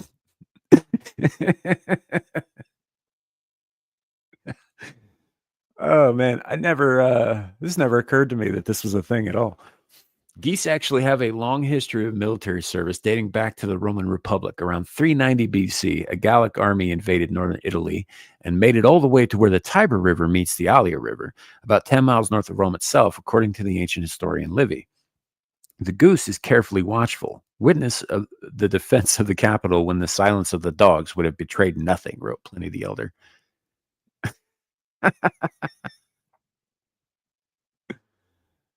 Yeah, that makes sense, Gary. That makes sense. So, are you geese codenamed Maverick? Regardless of whether or not they were getting fed there, once the goose takes over an area as its own, there's not a whole lot on Earth going to dislodge it. I mean, an elephant could lay down on it, and the goose would just perch on top. Yeah. I mean, that's fair. I get why that would work. It's still kind of surprising. Like I get using dolphins for certain kinds of things, but man, geese are like, yeah, they'll go where the food is. You're absolutely right about that. But they're not manageable. They're not manageable animals at all. Well, the trick is you give them a job and let them do it. Like rounding up chickens. They will keep chickens straight and they can't even help it, I guess. I don't know. I mean, bonus if somebody's trying to sneak into your armed compound and, the geese set off, and you know where they are, you can just open fire, right? And if you take out a couple of the geese, well, you got dinner too. So there's that. Yeah, it's kind of the point. You find at least 2 geese a year. You got me beat with a stick in the mud. No, ma'am. I'm not. Hell no. Not a full-grown goose, haired over and everything. Hell no. Give me that silly goose you were talking about. You're a Marine. Have you heard about this shit about them using geese to fucking guard compounds and stuff? Never in my life. No. Apparently that's a thing. It's been a thing apparently since the fucking Romans. I don't. Nope. Never at any base. A singular time was that a thing. Things could have changed. When prior to COVID, when I was going into the office more, I always wondered why people were afraid of geese, because I would walk with and past geese all the time just to get from the parking lot to the office. So that's interesting. You're talking about these black-headed cobra chickens here depicted, right? Do you think I'm losing IQ points because of the hair? No, I'm just saying that there are different kinds of there are different species of geese. Okay. Yes, I'm talking about those. Yeah. I wasn't insulted, by the way. I was making a joke. Play the role of Australia in bird battle. What, losing?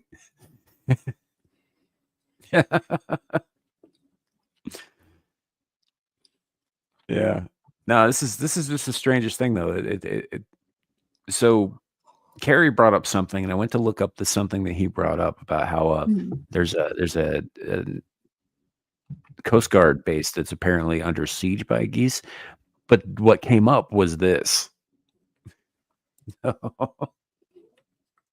That's interesting. Coasties probably wouldn't know how to handle much, so I could see it. Yeah. Turns out that geese are an ideal guard animal or animal guard. They have keen hearing and, like all birds, great eyesight. Their vision is not just superior to humans and dogs, by the way. They see in finer detail as well as ultraviolet, which I did not know about them. These senses evolved to spot predators, and geese can also control each eye separately. That's creepy. Yeah. But cool. Yeah, I think Zillage. Comment. Oh. Yeah, I think Zillage. The only reason that the emus have it up on the geese is that they're like 8 times the goose's size. Yeah. So also the geese are not flightless. The emus are. They have their own extremely territorial. Yeah. Yeah, they mentioned swans here too. Don't fuck with swans. Swans will break your goddamn neck. Swans will kill you. Yeah. Yes. It don't matter how pretty they are vicious sons of bitches.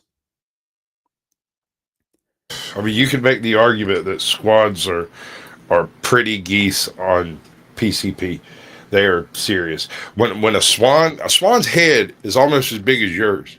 And when he pecks at you, it's like being hit by a grown man. It is insane. Yeah. I've never been close to a swan in real life, so I wouldn't know. Have. It's fucking evil sons of bitches. And they're bigger than geese are. But yeah, the very second you get within like 10 feet of a swan, you realize oh, that's not just a big goose. That's a really, really, really big goose. Mm-hmm. Yeah, they could break a man's leg with their wing flaps. And we're talking femur here, which is the thickest bone in the body. It's swans are extremely dangerous. They're extremely territorial, and they're moody and grumpy all the fucking time.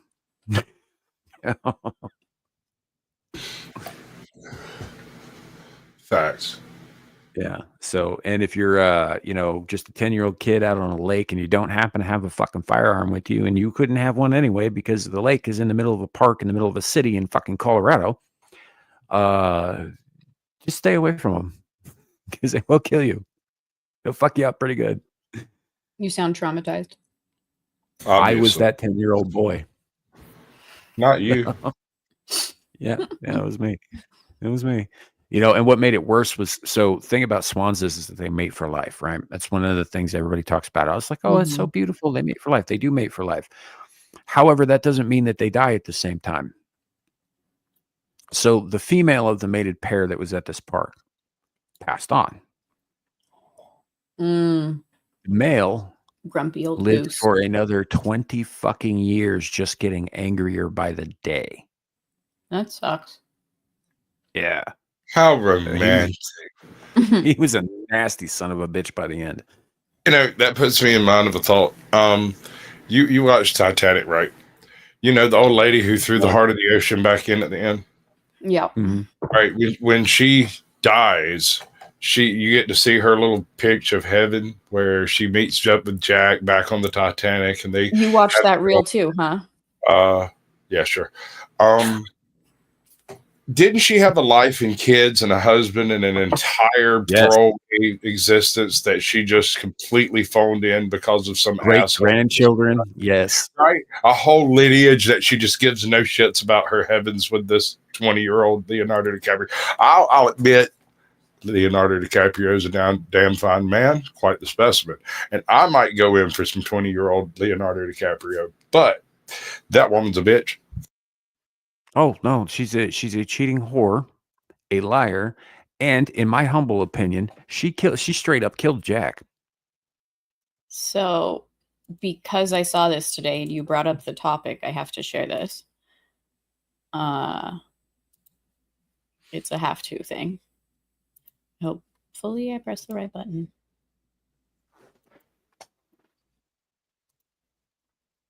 Go to the right tab, Tiffany. Good Lord. Okay. Play polo, I play croquet. More Cosmos. Hello, Rose. Jack, you're still wet. Yeah, and cold too. Don't forget that. Oh, I've waited a long time for this, Rose. Me too. I've missed you, Jack. Oh, yeah. Somehow I find that hard to believe. Well, I'd invite you to sit down with us, but there's no room. There's no room. Like give me this shit. I mean, look around, Jack. Do you see any room? Oh, it's dog shit. I haven't seen you in 80 years, Rose. And the first thing you say to me is that there's no room. Give me yours too. Hey, my drink. You know what did have room, Rose? You know what had a lot of room? You know what had enough room? What? You seriously have no idea what I'm gonna say. Like you don't have one guess? Here, let me see if I can give you a clue. It's how I died. Oh, when you drowned. You let me die, Rose. Admit it. Oh my God, there was literally no room for you on the door, Jack. Holy shit. Fuck. Maybe you're right. Maybe your big bag did take up the entire 10-foot door. I did not take up the entire door. So there was room. The end is the best fucking part. I'm like, yes, that is exactly how you get a fucking woman to admit it.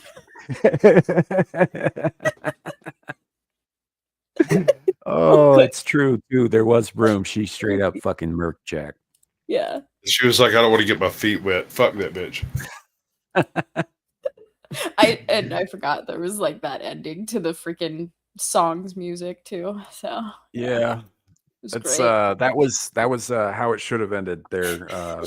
Carrie, exactly. Is the fucking so first of all, First of all, and I've said this before about this, right? You're right, Squatch. Rose was involved, right? She had a life. Mm-hmm. And later on, as we find out, she had quite the future, you know. Jack was just the dirty peasant dick she was slumming it with on a boat. I hate that movie. You know, the one I hate more? Forrest Gump.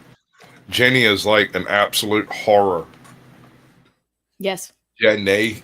I know what love is. Jenny. So I understand why it's a good movie. You understand why Forrest Gump is a good movie? Do you understand why it's a horror pick? I've never liked the movie. And a lot of it has to do with it's like a combination of two brothers that I have. And I just don't like it. It's not even something I can really describe. Like, I don't know if I don't like it. Sometimes there's just not enough rocks. Look, I'm one of the first to say that. Look, I think Forrest Gump was all right. It was a decent movie. It was fine. It wasn't 4 Oscars good. Did it get 4 Oscars? Yes, it did. And in fact, that call when they gave Forrest fucking Gump 4 Oscars that was in 1994, I think, and that was the year that I realized that everything about the Oscars is bullshit. Okay. Yeah. But no, I'm watching this now. Like Jenny's kind of a fucking monster. You know? Kind of. There's all kinds of fucked up shit. She comes back. She eventually gives herself to Forrest, not out of love, but out of pity, rather, right? But at the same time, she gets knocked up with him, and by then, it's very possible she was already carrying the fucking AIDS virus at that point. Yeah, no, she came back, gave Forrest Gump AIDS, threw a kid around his neck, and then stayed there to die in the lap of luxury of a billionaire. Yeah, and the kid, if I remember correctly, was also a cripple and probably also carried his mom's AIDS. I think possible. So he wasn't crippled, but he was mentally disabled. Because of the AIDS. Yeah. But he wasn't a cripple. It's just I'm quite positive. It was just like it wasn't as bad as Forrest, but We've been talking shit about Ryan's girl Rose. No, dude, there was room. All you got to do is distribute your weight evenly. There would have been plenty of fucking room. She had plenty of buoyancy.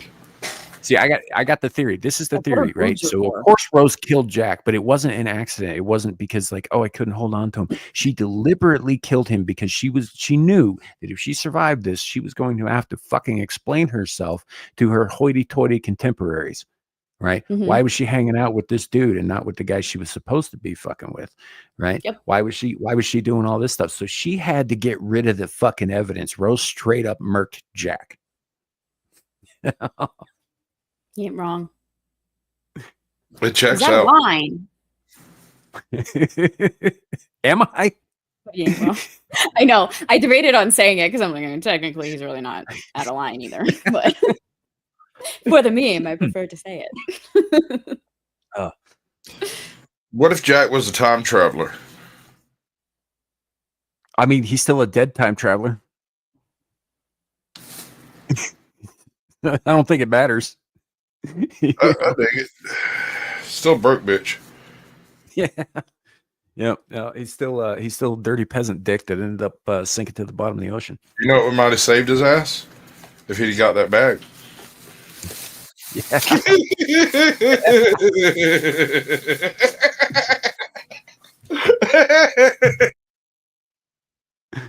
Yeah. So, he made himself have a giggle fit this time. That happens. Oh man, no. Titanic is. You're welcome. The only entertaining part of that entire fucking movie is when the boat breaks in half and the one dude falls and bounces off the fucking propeller on the way down. Right. That was hilarious. Other than that, the movie sucks. No. There's another one with the Wilhelm scream where the guy hits the stanchion on the way down. It's right after the propeller scene. It's like 3 seconds later. Yeah. He does the he cuts it off.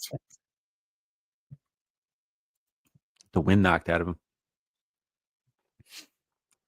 Oh no, that's a terrible fucking movie. So this is why sometimes I will harp on the whole James Spader thing. The reason he wasn't good at that.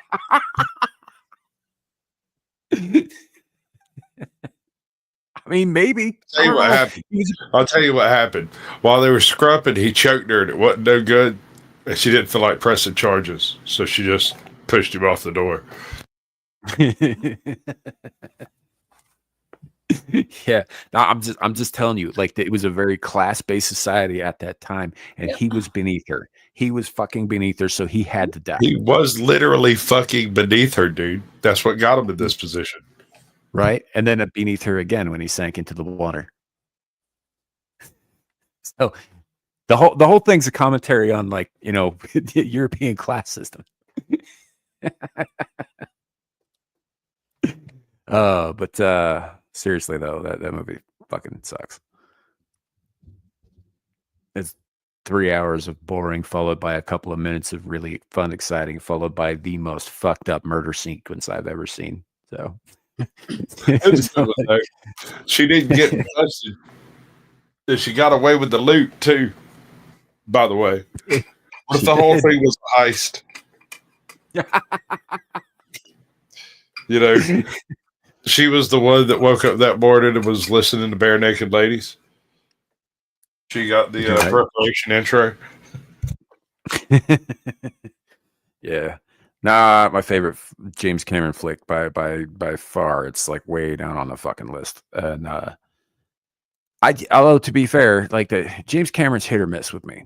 Right, some of his movies I really love, and some of them I fucking hate, and some of them, like Avatar, aliens. I barely remember. Well, in terms of hate, I was actually specifically referring to Titanic in this case, but and also Piranha 2, which is fucking awful. Also, hey, now I'll let you go with that one. But listen, James Cameron is famous for making sci-fi films, and the Titanic.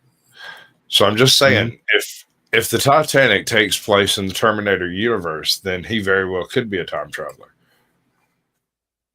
I mean, maybe, but I would say that he probably failed in his mission unless it was to destroy the Titanic. It's to bring down the Titanic and make sure the heart of the ocean escapes.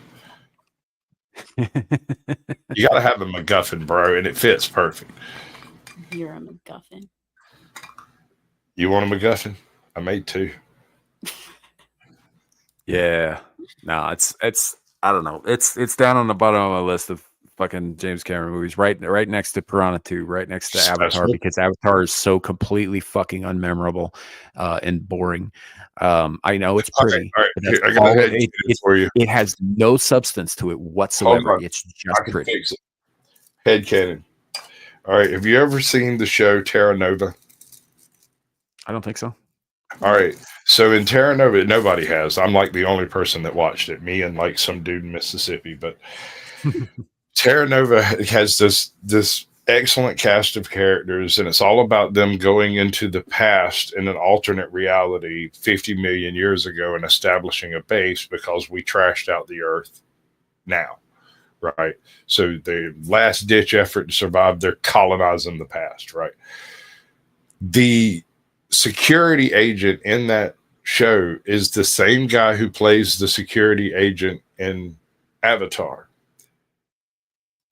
Go watch Terra Nova and then watch Avatar, and suddenly Avatar feels like it has actual blood running through its veins.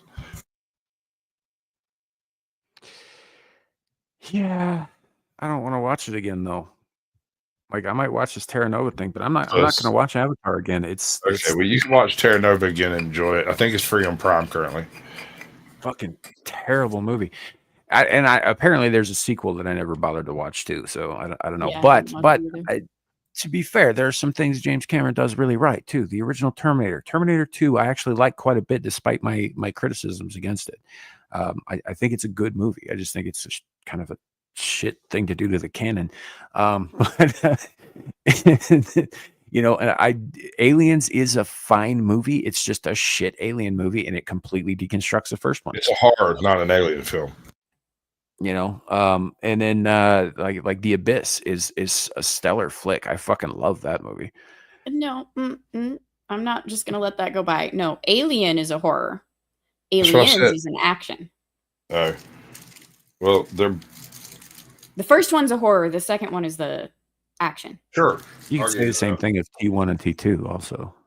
Yeah, that's exactly. I was fixing to say that. They're like same thing with Terminator. Which I get, you know, like I just and like I said, like I don't 100% hate Aliens. I just think it's a shit sequel to Alien. I think on its own, as its own thing, divorced from Alien entirely, it's great. You just implied that you do hate Aliens, but not fully. Because you said you don't 100% hate Aliens. Yeah, not 100%. There are things in it that are pretty cool, but they shouldn't be in any way associated with the original movie. So you're saying you don't like Aliens? Generally, not as much. Definitely not as much as the first movie. So you're no Captain Kirk. We're not banging the green girls, are we? Because I am. Just to be clear.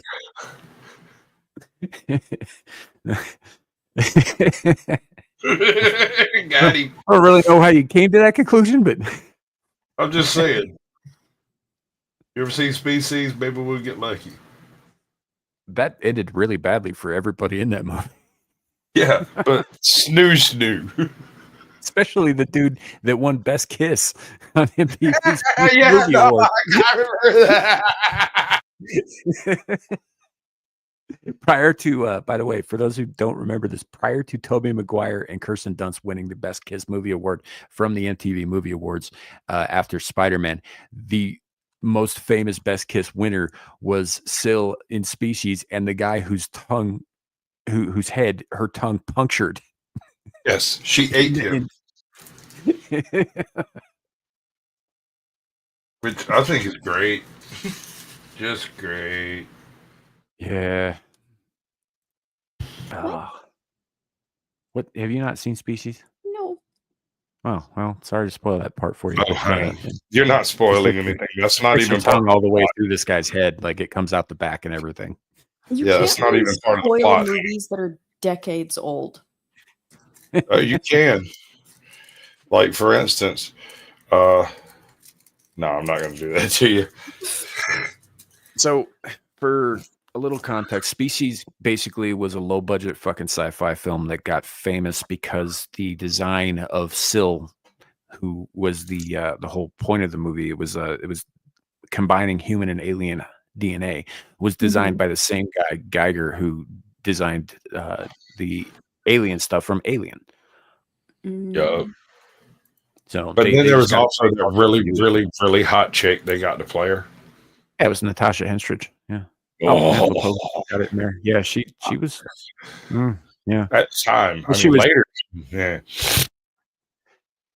Yeah, I mean, you know, she aged like most people do. Yeah. You know, but yeah, in that movie, god damn, that one and in the Whole 9 Yards. I blame Species for creating an entire generation of like alien porn. I think all of the furry stuff that you see nowadays is directly related to concepts that were dropped in that movie. That's entirely possible. Yeah, Gal, Natasha Henstridge played Jimmy the Tulip's wife. Wait. The Tulip. Yeah. In the Whole 9 Yards. Yeah, the Whole 9 Yards. Oh, okay. So I was thinking of the other assassin chick. Okay. No, you're thinking of Amanda Peet. Sure. Yeah. The one who ends up like getting naked to surprise the yeah, that guy. So yeah, that's Amanda Peet. No, Natasha Henstridge was the tall, leggy blonde. The one that Chandler eventually gets with. Gotcha. You stooped my wife. It's such a good fucking movie. So good. I enjoyed that film. I don't do a lot of like gangland kind of stuff, but that film was really fucking fun. So, I'm gonna perform a sin. Do you mind if I sin? I mean, He's not actually a god. Well, this is a sin regardless. This is a sin in my heart. Mm. Have Have you watched The Penguin? no. It's not what you'd think. It's worth a look. See. It's just the same exact reason I don't watch Breaking Bad. None of it appeals to me. I've seen most of Breaking Bad. You know, and some of it I liked and some of it I hated. You know, it was a good show though. It was up and down, you know. And forgive me, Father, for I've sinned. I watched Skeleton Crew on Disney. Mm-hmm. And I did not dislike it. That's the general consensus. Wait till the next episodes come out. Yeah, they're going to do something. Well, they've already got... All right, so I'm giving them a pass on one thing. Of course, they're girl bossing it in real hard. And they've got the male kid doing, like, really stupid stuff. But then again, if that kid was me, I've seen a few things that he bypassed that was really stupid that he didn't do, right? Although he does the obvious stupid things, which... whatever. I do the unobvious stupid things, the things that are really stupid. So have you seen the Goonies? Yeah, no, it's Goonies in space. I'm aware. I've never seen the Goonies. I have zero interest in the Goonies, so therefore I have zero interest in Skeleton Crew. But I'm just curious, why don't, like, is it more of a just go watch Goonies instead? Well, only 2 episodes, and they were kind of short. Yeah. So, yeah, pretty much go watch Goonies instead if you want to get the story. But if you specifically want it in a Star Wars-y kind of flavor, I do kind of like the idea that they end up on the pirate ship by accident. That's kind of funny. The things that I've heard where people are negative on it is the fact that it's not Star Wars. Like, you don't really... It doesn't feel like Star Wars. It feels more like Battlestar Galactica, you know, that late 90s, early 2000s run that they did that was so very good. Never saw it, but sure. Are you talking about BSG 2003? Right, 2003. Okay, because that was some gritty, hardcore shit. It was great. Yeah, it was great. It's fucking excellent, dude. If you have not watched Battlestar Galactica, you can go watch the old ones and then watch the new ones. They are not copies of one another. These are not a remake or a reimagining. None of that silly shit. The universe is cyclic, and this is yet another one of those cycles. The individuals' names stay the same and everything. They could have been filmed 10,000 years apart, and there would be no difference in the story. You could you could watch Battlestar 78 prior to 2003 if you want to, but it's completely unnecessary to do. Unnecessary. Completely unnecessary. All you got to know is that humans created Cylons, Cylons eliminated humans, Cylons created humans, humans separated themselves from Cylons, and then humans create Cylons, which create humans. You just gave away the whole damn thing there, but yeah. But it's not a mystery. That's the thing, is it's been out since the 70s. That was never a mystery in the first go round. The individual episodes have weird dateable things from the 78 series where interactions take place later where the people don't seem to know that previous interactions have happened. Mm-hmm. Anyway. It's an interesting series. It was originally created by a guy named Glenn Larson, who is Mormon, I believe, which is why there's so much like Mormon lore peppered throughout it. Like it's not precisely Mormon lore. It's obviously changed and tweaked a little bit here. But if you've been around Mormons for long enough, yeah, you'll pick some stuff up that your average viewer isn't going to catch. So, but it's interesting. And then when Homeboy, who's why the fuck can I not remember the guy's name? Anyway, the guy who did the remake, who used to be one of the head writers on Deep Space Nine, started his reboot up in 2003 and all that stuff. It really goes very hard in terms of some of the technological progression, the character development is excellent. The religious angle is really interesting in a science fiction show. Magnificent. Yeah. See, there's no real reason why I haven't watched it.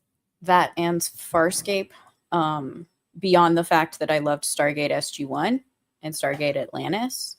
So I was watching those instead type of thing growing up. And I just haven't gotten to it as an adult. Well, I'll tell you, I skipped over the Farscape bit until me and my wife moved into our new place, this place where we live now, like 10 years ago. And we spent the first year and a half here every day at around noon. We would get together and watch one episode of Farscape and then go back to whatever work we was doing. We did that shit for months and months, maybe years, Nice. however long it would take to watch it. We did that. What's interesting though is so Atlantis and SG-1 were both on air concurrently with BSG on Sci-Fi Channel. Yeah. Right. So it didn't necessarily have to be like I'm watching this instead kind of No. situation. It did just for. I was just watching those instead. Like I didn't continue on. How about whatever. Babylon 5? Ron Moore, Cavitano. Thank you. Ron Moore is the guy who rebooted it. I love that bit. I couldn't get into Babylon 5, man. Every time I try, I get about fucking 6 episodes in, and I'm like, this is dumb.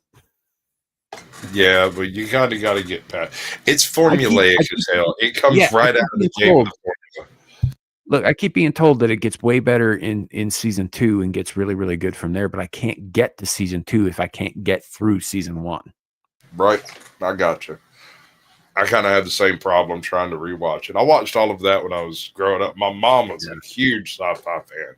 So like anything sci-fi that came out, she's liable to record it so we can watch it again later.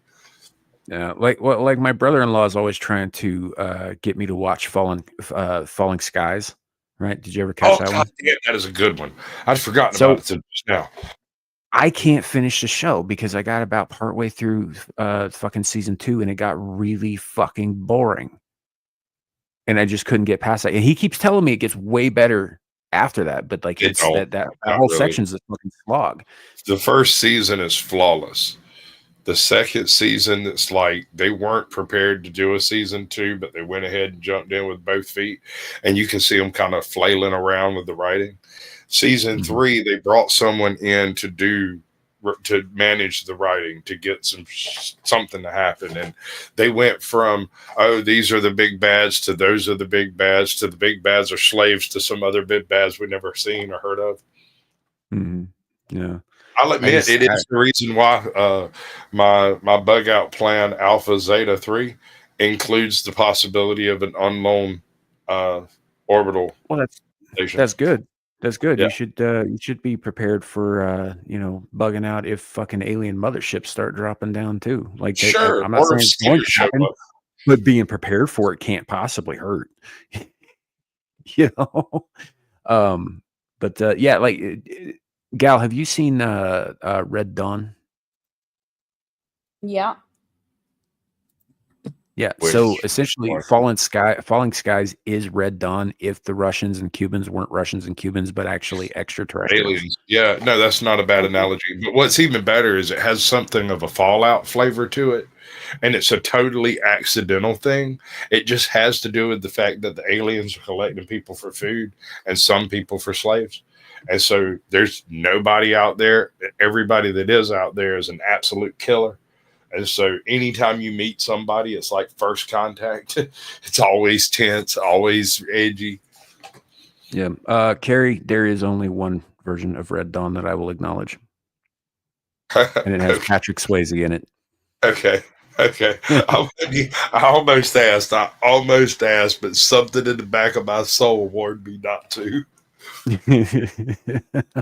No, it did not get remade. That did not happen as far as I'm concerned.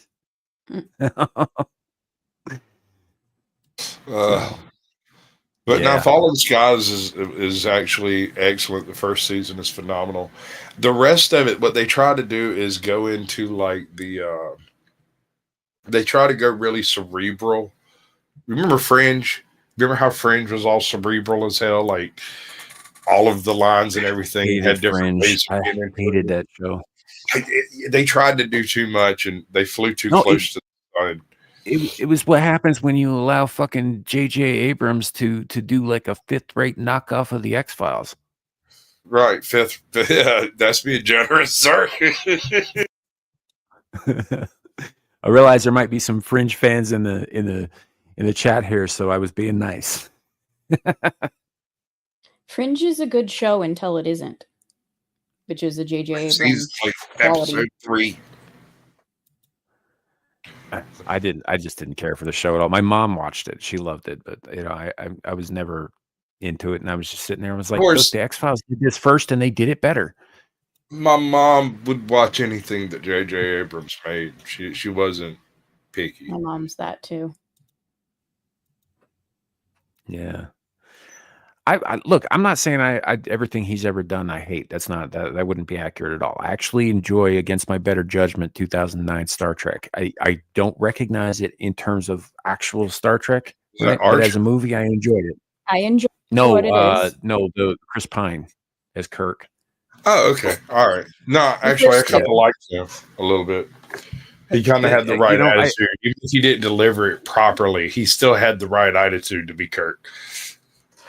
As a movie, I didn't mind it at all. I don't usually put them in the same category as Star Trek, even though it's got all the trappings on the surface and all that stuff. But as a movie, yeah, it's fine.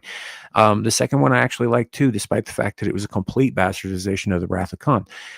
Third one I could have lived without watching. Yeah, the third one I don't really acknowledge, but the second one, I've never seen the Wrath of Khan, so I didn't have that. Like long ago, I saw the episodes with Khan, right? But when I did a rewatch, because I didn't remember a goddamn thing, because the last time I watched it, I was a kid. I just found it funny when I rewatched that they race swapped Khan with a white guy. And I don't recall any fucking backlash about that. Well, I mean, technically speaking, Khan wasn't human. So the actor is. He was and he wasn't, but he was also, according to the story in Space Seed, he's a Sikh. He's supposed to be a Sikh from northern India. He's supposed to be a little dark-skinned. I get that. Yeah, which is why they got a Mexican to play him for the show and the movie. I'm talking about Cumberbatch. Yeah, it was Ricardo Montalban. Yeah, and he was great in a role. He was. I don't look. I think Cumberbatch is okay in some things, and some things I could do without him. It's fine. As far as I enjoyed his portrayal of. Yeah, I don't love JJ Trek, or it's. So that was the beginning of the end, right? That's where everything that came after took its cues from, was the JJ Trek as its own thing, as a standalone. It's fine, Yes. Like I said, I also don't include it in canon with the first 5 series or the first 10 movies, right? Although, like when I say 5 series, I'm obviously excluding the animated series from the 70s because that was just straight shit. But like the JJ thing. Let me get back to JJ thing. There are some JJ Abrams things that I do enjoy. I liked Cloverfield. I enjoyed that movie. For example. I really enjoyed, although I don't think he had as much to do with this, it was just his production company. 10 Cloverfield Lane, even though the ending is fucking batshit and it feels like it belongs to a different movie. Was he the one that did the third Mission Impossible? I don't know. Maybe. I mean, I didn't watch any of those after the first one because the first one fucking sucked ass, in my opinion. Like, is he the one known for like MacGuffins? Yes. Like the show Lost, for example, the mystery box shit. Mm-hmm. Yeah. I still want to know, what was it called? The rabbit's foot in the third Mission Impossible. You never get to know, and it pisses me off a lot. Yeah, that sounds like Abrams. Yeah. So, it is what it is. Like some of the stuff I have enjoyed on its own. I enjoyed most of the movie Super 8, which is another one of his. Actually, I kind of dug Super 8 myself. It came from an interesting direction. Damn it. What was Super 8? What was that again? That was about those kids with like an old timey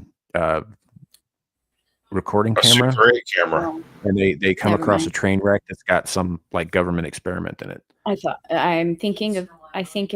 I think it was called 9 or something like that. I was thinking. Oh, with the little dolls and shit. Yeah. Yeah, that's called 9. That was great. That was a good movie. Yeah. Right back. So no, I liked 9. 9 was cool, but that wasn't. I don't think that was a JJ thing specifically. I think that that was produced by Tim Burton, and the filmmaker himself was Russian. Guy named Timo Berkmenov or something like that. So I think. You know what I am upset at, like not getting a continuance of the story. Is that I Am Number 4? Oh, right. That wasn't terrible. To bring that one up. The movie itself was great, but it was the first chapter of something that never happened. Yeah, it was. It clearly was supposed to be like a franchise that didn't. There are books. And I didn't know there were books. I think so. And it didn't get enough interest from people, which I think is a crime. And so it just went off into the sunset. And it makes me I didn't sad. even find out it happened until it was already on DVD. Yeah. It's like I don't know if it was a marketing thing or what, but yeah, it was probably something like that. So, because I remember that movie very clearly. That is the first movie that my ex-wife and I watched together on a date before we were married. It has one of my favorite lines in history in it. Me and my wife went and saw it on a date too. And there's in it, I can't remember the guy's name that does it, but he says, "You've brought them straight to me. It's fantastic." And it's like he just did a rail of PCP or something. I mean, every muscle and vein on his body pops out. His fake nostrils spread out. His pupils dilate. And he screams, "It's fantastic." Yeah. I put the book series in private chat. It is a book series. And each one I think is the different numbers. Okay. I really enjoyed So that. it's like each one is like the story of a different. I believe so, yeah. But they all interconnect. The first book is I Am Number 4. Yeah, it was interesting because number 4, who's our protagonist in that, right? He's the reason that he goes I am number 4 is because 1 through 3 are fucking dead. Yeah. And they're coming after him next. And that's where it kicks off at. So no, it was an interesting little movie. It had I think Timothy Oliphant was in that as his protector or whatever. He was good. He's always enjoyable to watch. I love Timothy Oliphant. I don't think I've ever seen him in anything I didn't enjoy him being in. Same. He's a Did great you ever actor. see what was that? Was that movie about tweakers? Now I can't remember what it was called. It was about ravers and tweakers and shit. He plays a drug dealer in it. I don't know it. Spun? Why am I not? Yeah. I think it was Spun. Yeah. Can confirm. He gets a phone call from somebody, and he's just and they're just like, "Oh yeah, what are you up to?" He's like, "I'm just sitting here licking my dick." Right.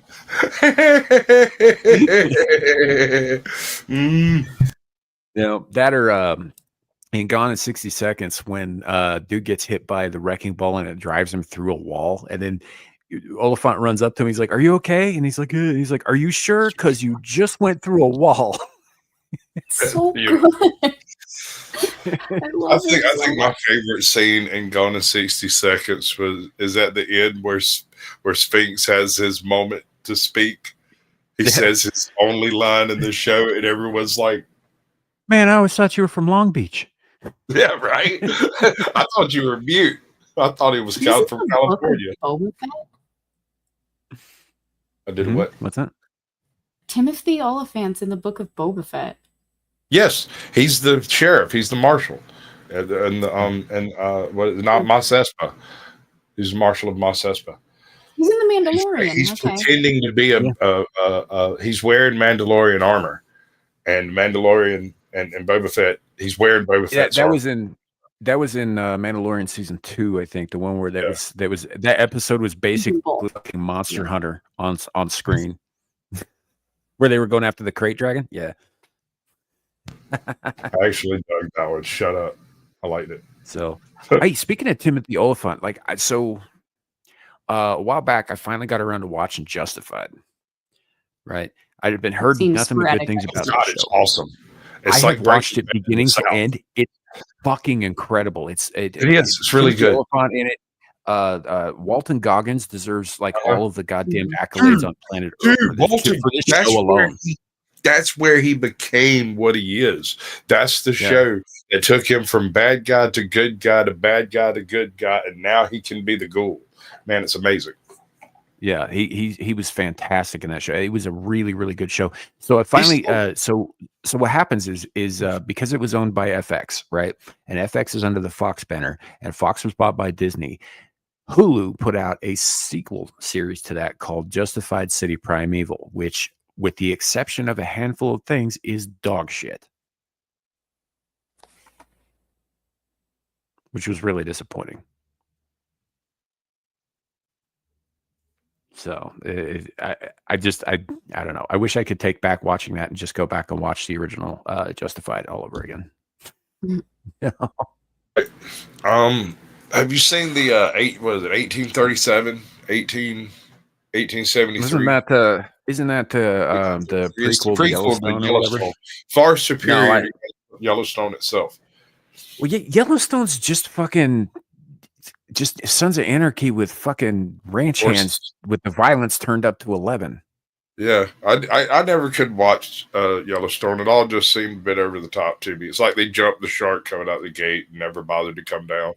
My mom hated plus it takes place in fucking Montana, and a little bit of Yellowstone National Park is in Montana, but the vast majority of it's fucking Wyoming. Yes. Sure. But what I'm getting at is the prequel series, 1883, whatever. I can't remember the name of it. It's a year, whatever year it is. Yeah. I thought it was 1875. It's excellent. It is excellent. It's got a little bit of girl bossy stuff going on, but it's in response to some really heinous shit that takes place.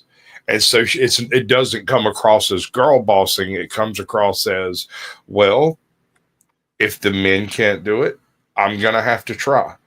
And she doesn't completely always win and Mary Sue the situation. Like, there's a lot of mistakes along the way, and she grows as a character, and the whole thing is put together well. It's written well. A couple of the actors and actresses in there are absolutely phenomenal. I've seen a few clips of this blonde chick hanging out with a bunch of Indians. Sure. Yeah, that's it. That's the one. But that's the thing is, like, there comes a point, and I'm not going to get too far into it, but there comes a point where she has tried to live as a white girl over here 2 times, and both times random shit Oregon trailed her family. Nobody's fault. Nobody but God to blame. And then she says, screw it, I'm going to go native. She does, and God fucks her again. Is that the one with Sam?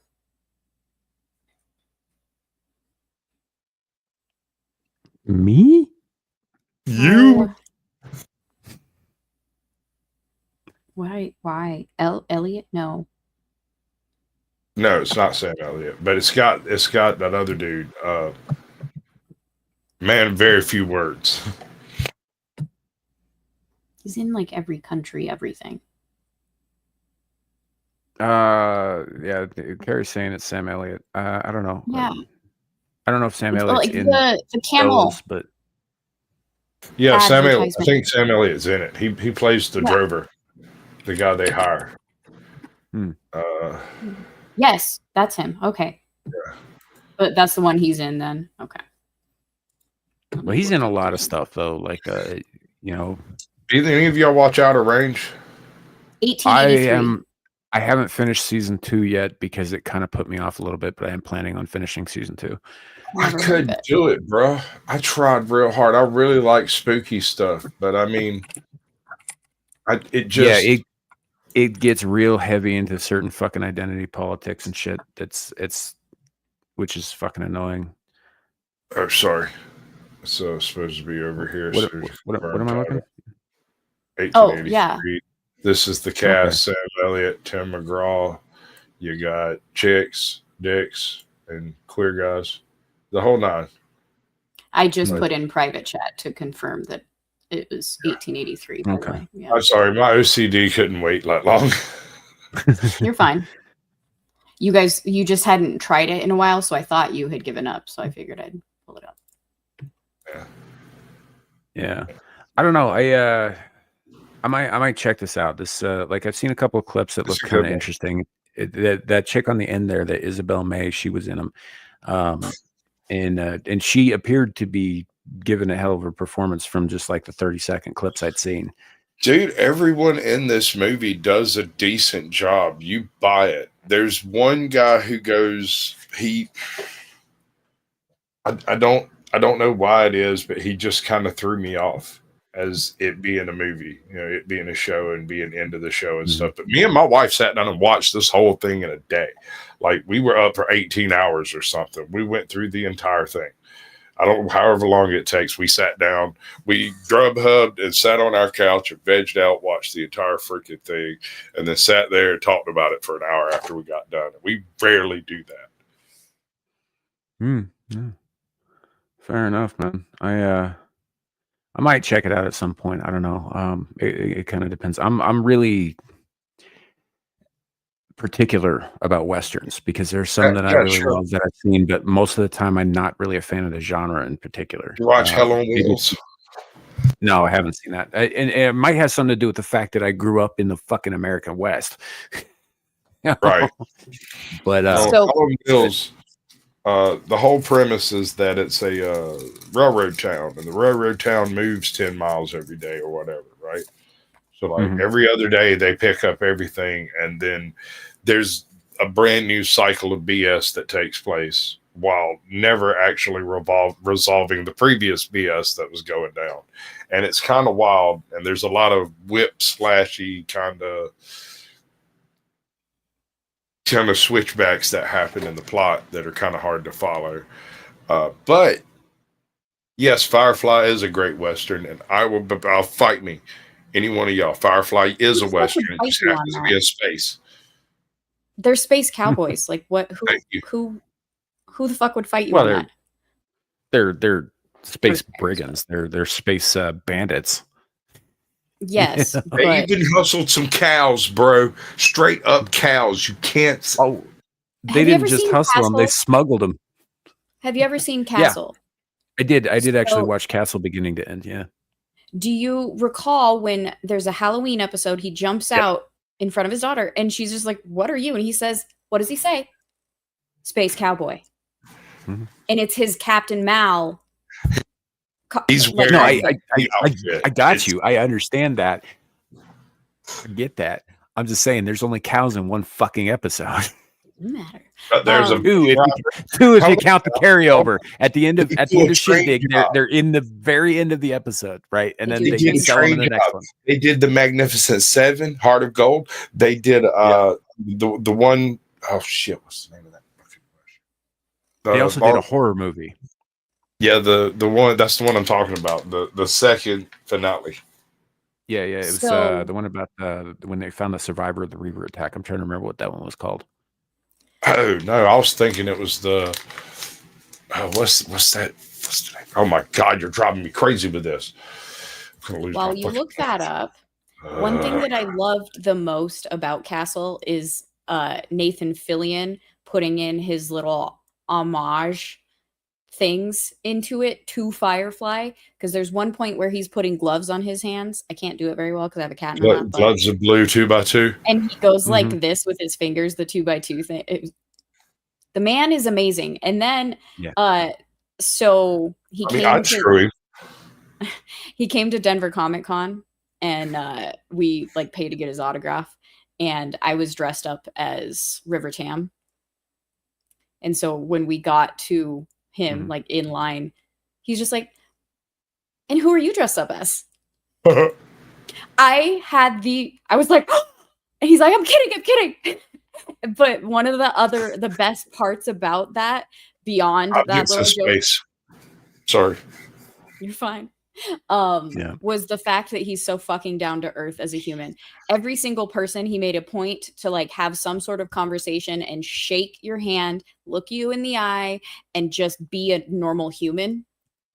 And it was great. And he's just a cool ass dude. And the fact that he like put Firefly nods into Castle, just I love him. Yeah. Him and Zachary Levi. You know what's really funny, and Andy brings it up here in the chat. There is a show. It's a webisode show called Con Man, and it's Alan Tudyk's baby.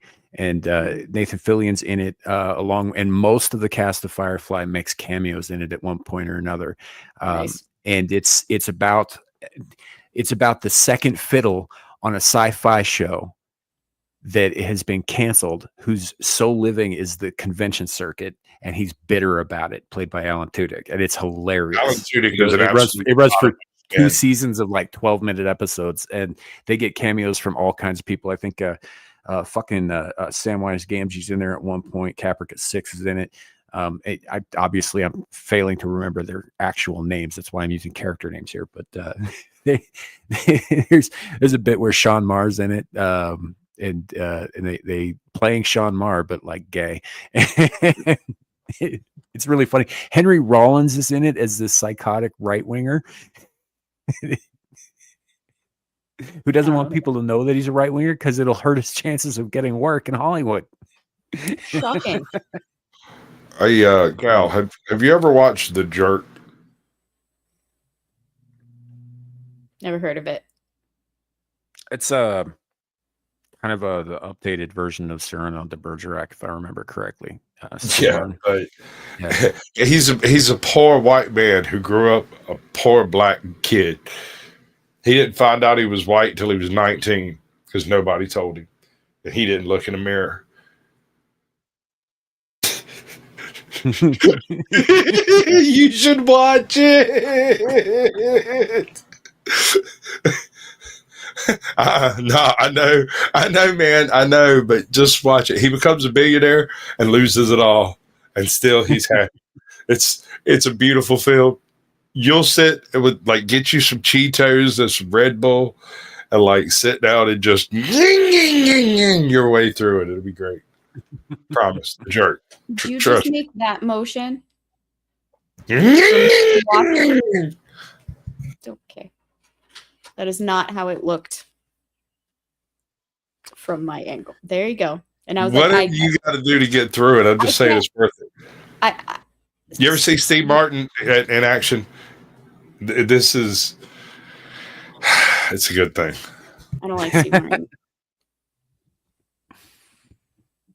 Oh, man was a genius in his day. Oh my God! He did a movie called My Blue Heaven, and he based on a true story. Yeah. He went and hung around with the guy that movie was about. And when you're watching the movie, I want you to watch how annoying that bastard is, and know that he went and did that with a mobster. Walked around right behind him. Hey, what are you doing in this place? You're gonna throw out all of this meat?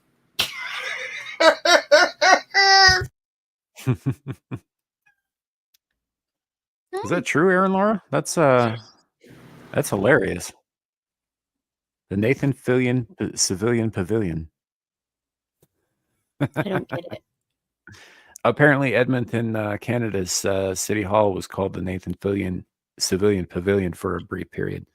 Yeah, but I don't get I would have stuck with that. That could it doesn't really roll off the tongue. He's Canadian, isn't he? I would have just stuck with it. I'm just saying they probably did that to honor him, as a native, whatever. Have a old sci-fi show called Lex. You remember that? Yeah, long time ago. Long time ago. This is old school sci-fi. Yeah, I think somebody brought it up in chat a little bit ago too. Oh, I meant to ask. Have you seen The Equalizer 3? I'm sorry, I don't watch crossovers. Crossovers? You know, I haven't seen it. Isn't it the chick? Isn't it the one where it's no? There's a third movie with Denzel Washington playing. Oh hell, maybe I don't know. I watched a bunch of Denzel Washington ones one night.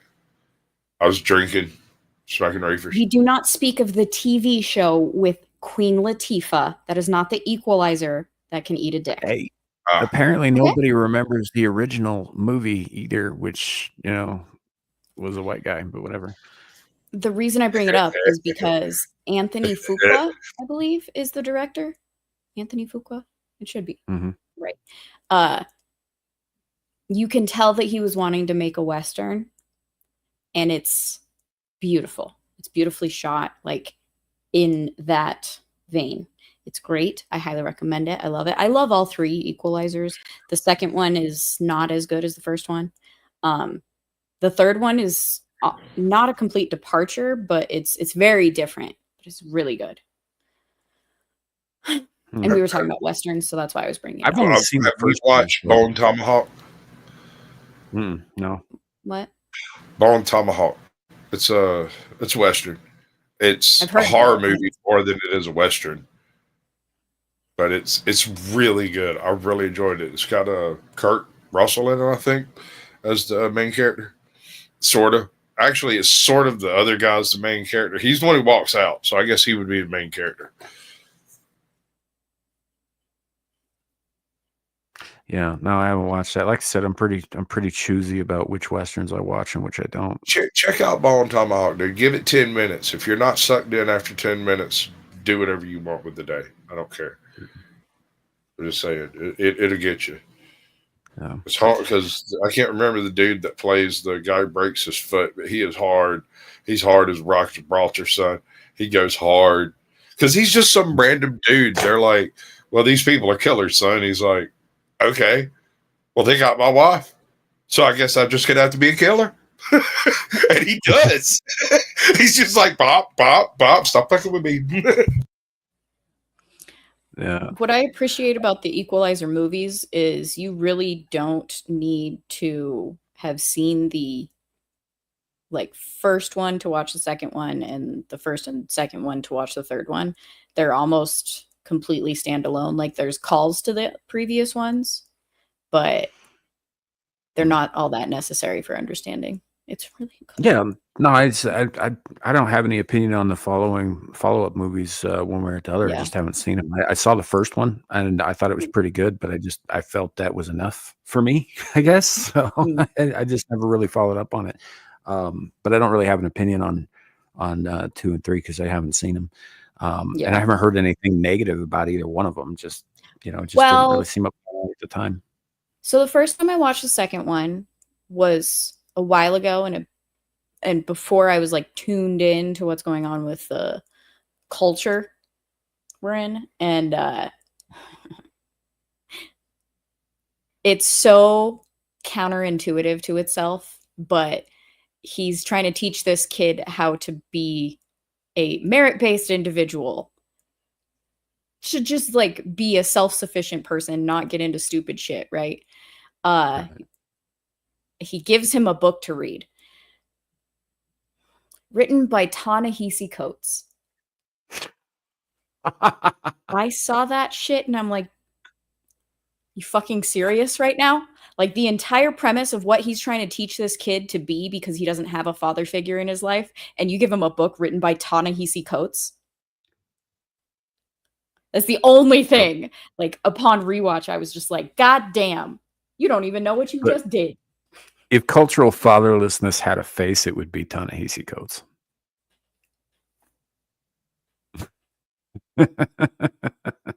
It blew me away. I was like, holy fuck. Because I didn't know who that was.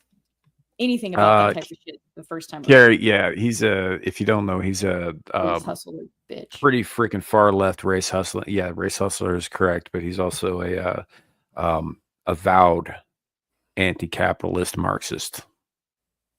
Yeah. Yeah. Oh, and he hates white people. Mm-hmm. which is fine. He can hate us all he wants. He just, can't get his message out without all the institutions we fucking built, but whatever. Anywho,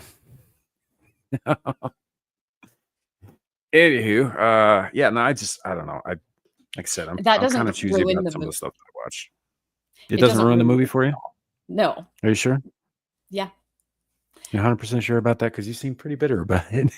No, I was just like shocked when I like rewatched it in recent times when I'm more clued into like the issues with the culture. And so I just thought it was funny. I was like, you guys are so like, you had no idea what you did in that. Like, what the fuck? But there's no woke BS in the movie. It's just, yeah, it's a good movie. Yeah, that was probably placed in there as a prop by somebody who was a fan of Coates or whatever. It's a lot of times, it's that kind of thing. Or he paid somebody to do it because sometimes product placement happens. Yes. Which is fine, whatever. It's but not the guy I would be taking fucking advice from about all that stuff. Yes, Andy Pickle, I have seen Hobo with the Shotgun. I'm very familiar with that movie. I don't like that movie, but one of my brothers fucking swears it's the holy grail of all shitty movies ever. Wait, sorry, it's also one of the grab something to drink. I want to know what is the holy grail of all shitty movies ever, because if it's not Double Dog, according to one of my brothers, not according to me, right? Because I love Rutger Hauer, I just did not love this movie, Hobo with a Shotgun. I got a buddy of mine who says the same thing, but I still stand Black Devil Doll from Hell up against the Pepsi Challenge any day of the week. Bring your movie. I'll put, Black Devil Doll from Hell every time. Yeah. As far as Rutger Hauer movies in particular goes, I think this is pretty far down on the fucking list. The man did Lady Hawk, for Christ's sake. Right. Blade Runner. He did the Omega Man. Was the template for the Vampire Lestat. Yeah. He did Buffy the Vampire Slayer, the first iteration. He plays the bad guy. With Paul Rubens as his right-hand man, which is funny because he actually loses an arm in that movie. But and what's even funnier about that is that he's dressed the same way that he was when he was caught jerking off in the theater, as a kind of a fuck you to his critics. So I might have got the name wrong. I don't know if it's Omega Man. There's a version of the Omega Man, which I believe is a riff on the same novel, I Am Legend, that you get like The Last Man on Earth with Vincent Price, and then obviously I Am Legend with Will Smith, and then this that does have Rutger Hauer in it, I believe. Yeah, I think he is in that. I could be wrong though, but I like Rutger Hauer. I like him as an actor. I find him hell in The Hitcher. The Hitcher with C. Thomas Howell, right? The original, not the fucking Girl Bossy remake with Sean Bean.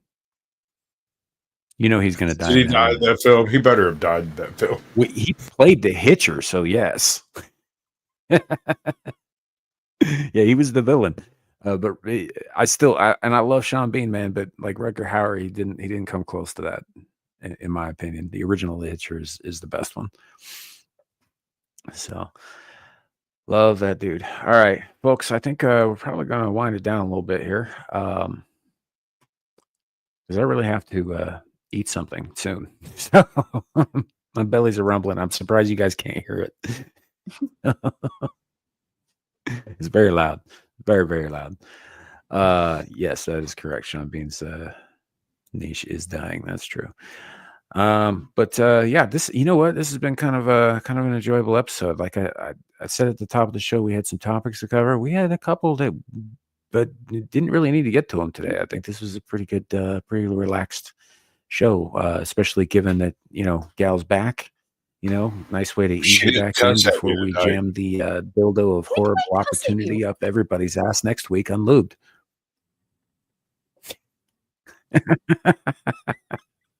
With a different hair color. I noticed that. It's lovely. Oh no, I'm meaning for next week. But thank you. I noticed this too. And I'm sure it'll be great, whatever it is. I'm lucky. Mine always turn out well. And paid well. No, yeah, next week. Yeah, and there may be new colors next week, so we will see what we see when we see it. I don't know. At some point there will be new colors on the head. So I always look forward to next week, my man. Always. I keep hoping that meteor is going to be like today's the day, but it never is. It's a fucking disappointment every time. No matter how many years it gets. Small one, That's it. It doesn't have to be world ending, just be ending. Dude, there is one right now. Like, there's we captured some like fucking minor asteroid. It's up there circling us like a second moon right now. It's just too small to fucking see with the naked eye. It's going to burn up in the atmosphere. It's not getting out of there. Weird. Yeah, it's apparently this happens frequently. We just don't notice because they're all tiny objects or whatever. Right. It doesn't matter. Anyway, so let's go around the horn real quick and let people know where they can be found. Why don't we start with Gal, since it's your first day back? Why don't you start us off? YouTube, Rumble, Twitter, and Instagram. Green-haired anti-liberal. That's where I can be found. I started my cooking the books stuff up again this week. Now that I'm back from holiday, yeah, almost done with Journey to the West, Volume 1. I am not going to be continuing to Volume 2 immediately after, or 3 or 4, immediately after, because I will be doing Frankenstein next. Fucking finally.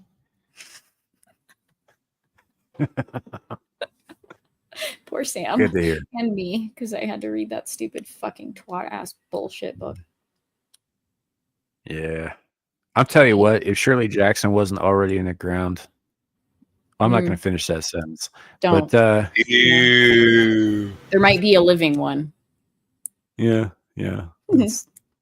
We're better off though. We're all better off. Shirley Jackson is better off. Just saying. So that said, awesome. Good stuff. Good to look forward to and everything. And everybody's descriptions are in the link below for anybody who's looking to find them. Caucasian Sasquatch, what do you have? Syphilis, gonorrhea. I don't know. TMI. Well, you keep that shit to yourself. Reality. Seriously, on Tuesdays we do the Naughty Corner with AJOT, where we're trying to spice it up a little bit. We're going into like weird animal videos and stuff because interrogations are boring sometimes. She really wanted to be a Red Tree Crime Stories kind of thing, and she's just not up for it really. So we're going in different directions. Otherwise, I'm here with Sam over on Flow States, or every now and then recently I've been hanging out on Kane's Catharsis panel, where basically you sit around and troll back on trolls for funsies. Although I think he's trying to have a serious channel. He's just encountered a den of dragons. And I'm just observing the feeding frenzy. I mean, all I can do is give him advice. If he doesn't do it, that's with him. It is odd that I can sit there untouched by all of them while he's having fits about it. And I'm like, yeah. Figure it out, bro. Come on. So, well, I suppose that leaves it to me here. Somebody put something in the chat. Where the hell did it go? Does Gal know about the Knockers and Young Frankenstein? I think I told her the anecdote about that, but she hasn't actually watched the movie, so it's fine. It's fine. We'll get there one day. My reasoning to myself. Yeah, she hates fun, ladies and gentlemen. That's why. Anywho, as for me, here in about. What time is it now? It is almost 7. In about 2 hours, I'll be over helping out on Exiled Lioness 2, where she'll be going live. And after that, on Monday, you can find me on Adam the Renaissance Nerd's channel for Mellow Mondays. next Thursday will be the first monthly episode of Nerdgasm, also on the Renaissance Nerds channel, and presumably a handful of others, where we will be discussing Stargate for that first episode. I think they're SG-1. planning on it. Yeah, SG-1. They're planning on a different sci-fi franchise each month, but we're starting out strong with Stargate, so that'll be a good time. And then back here for Abyssal Musings next Friday, very shortly after that, because the time changed for Beelzebub actually moved up an hour. We'll be over on Devil's Channel, Beelzehub. And then right back here next week, same bat time, same bat channel for Screaming Into the Void. Yeah, Clue, you missed like the whole show. We've been harping on her for about that. Yeah, it is ungreen. It's been ungreen for a while, but now it's like definitely ungreen. So hey, there was still green in it before Wednesday. Thank you very much. Yeah, but it was all under the purple, so it, whatever. It existed. Anywho, thank you all for coming. It's always a pleasure, and we hope you enjoyed today's kind of rambling discussion about random ass shit. Yeah, mostly a lot of pop culture day. We don't really get into that too much on this show, but sometimes change is good. So here we are. Thank you all for coming. It's been fun. Thank you to the two co-hosts here up on panel with me. Appreciate you guys very much. And remember, it could always be worse. It could be raining flaming cobras. My heart sucks today. Yeah. Good night, everybody.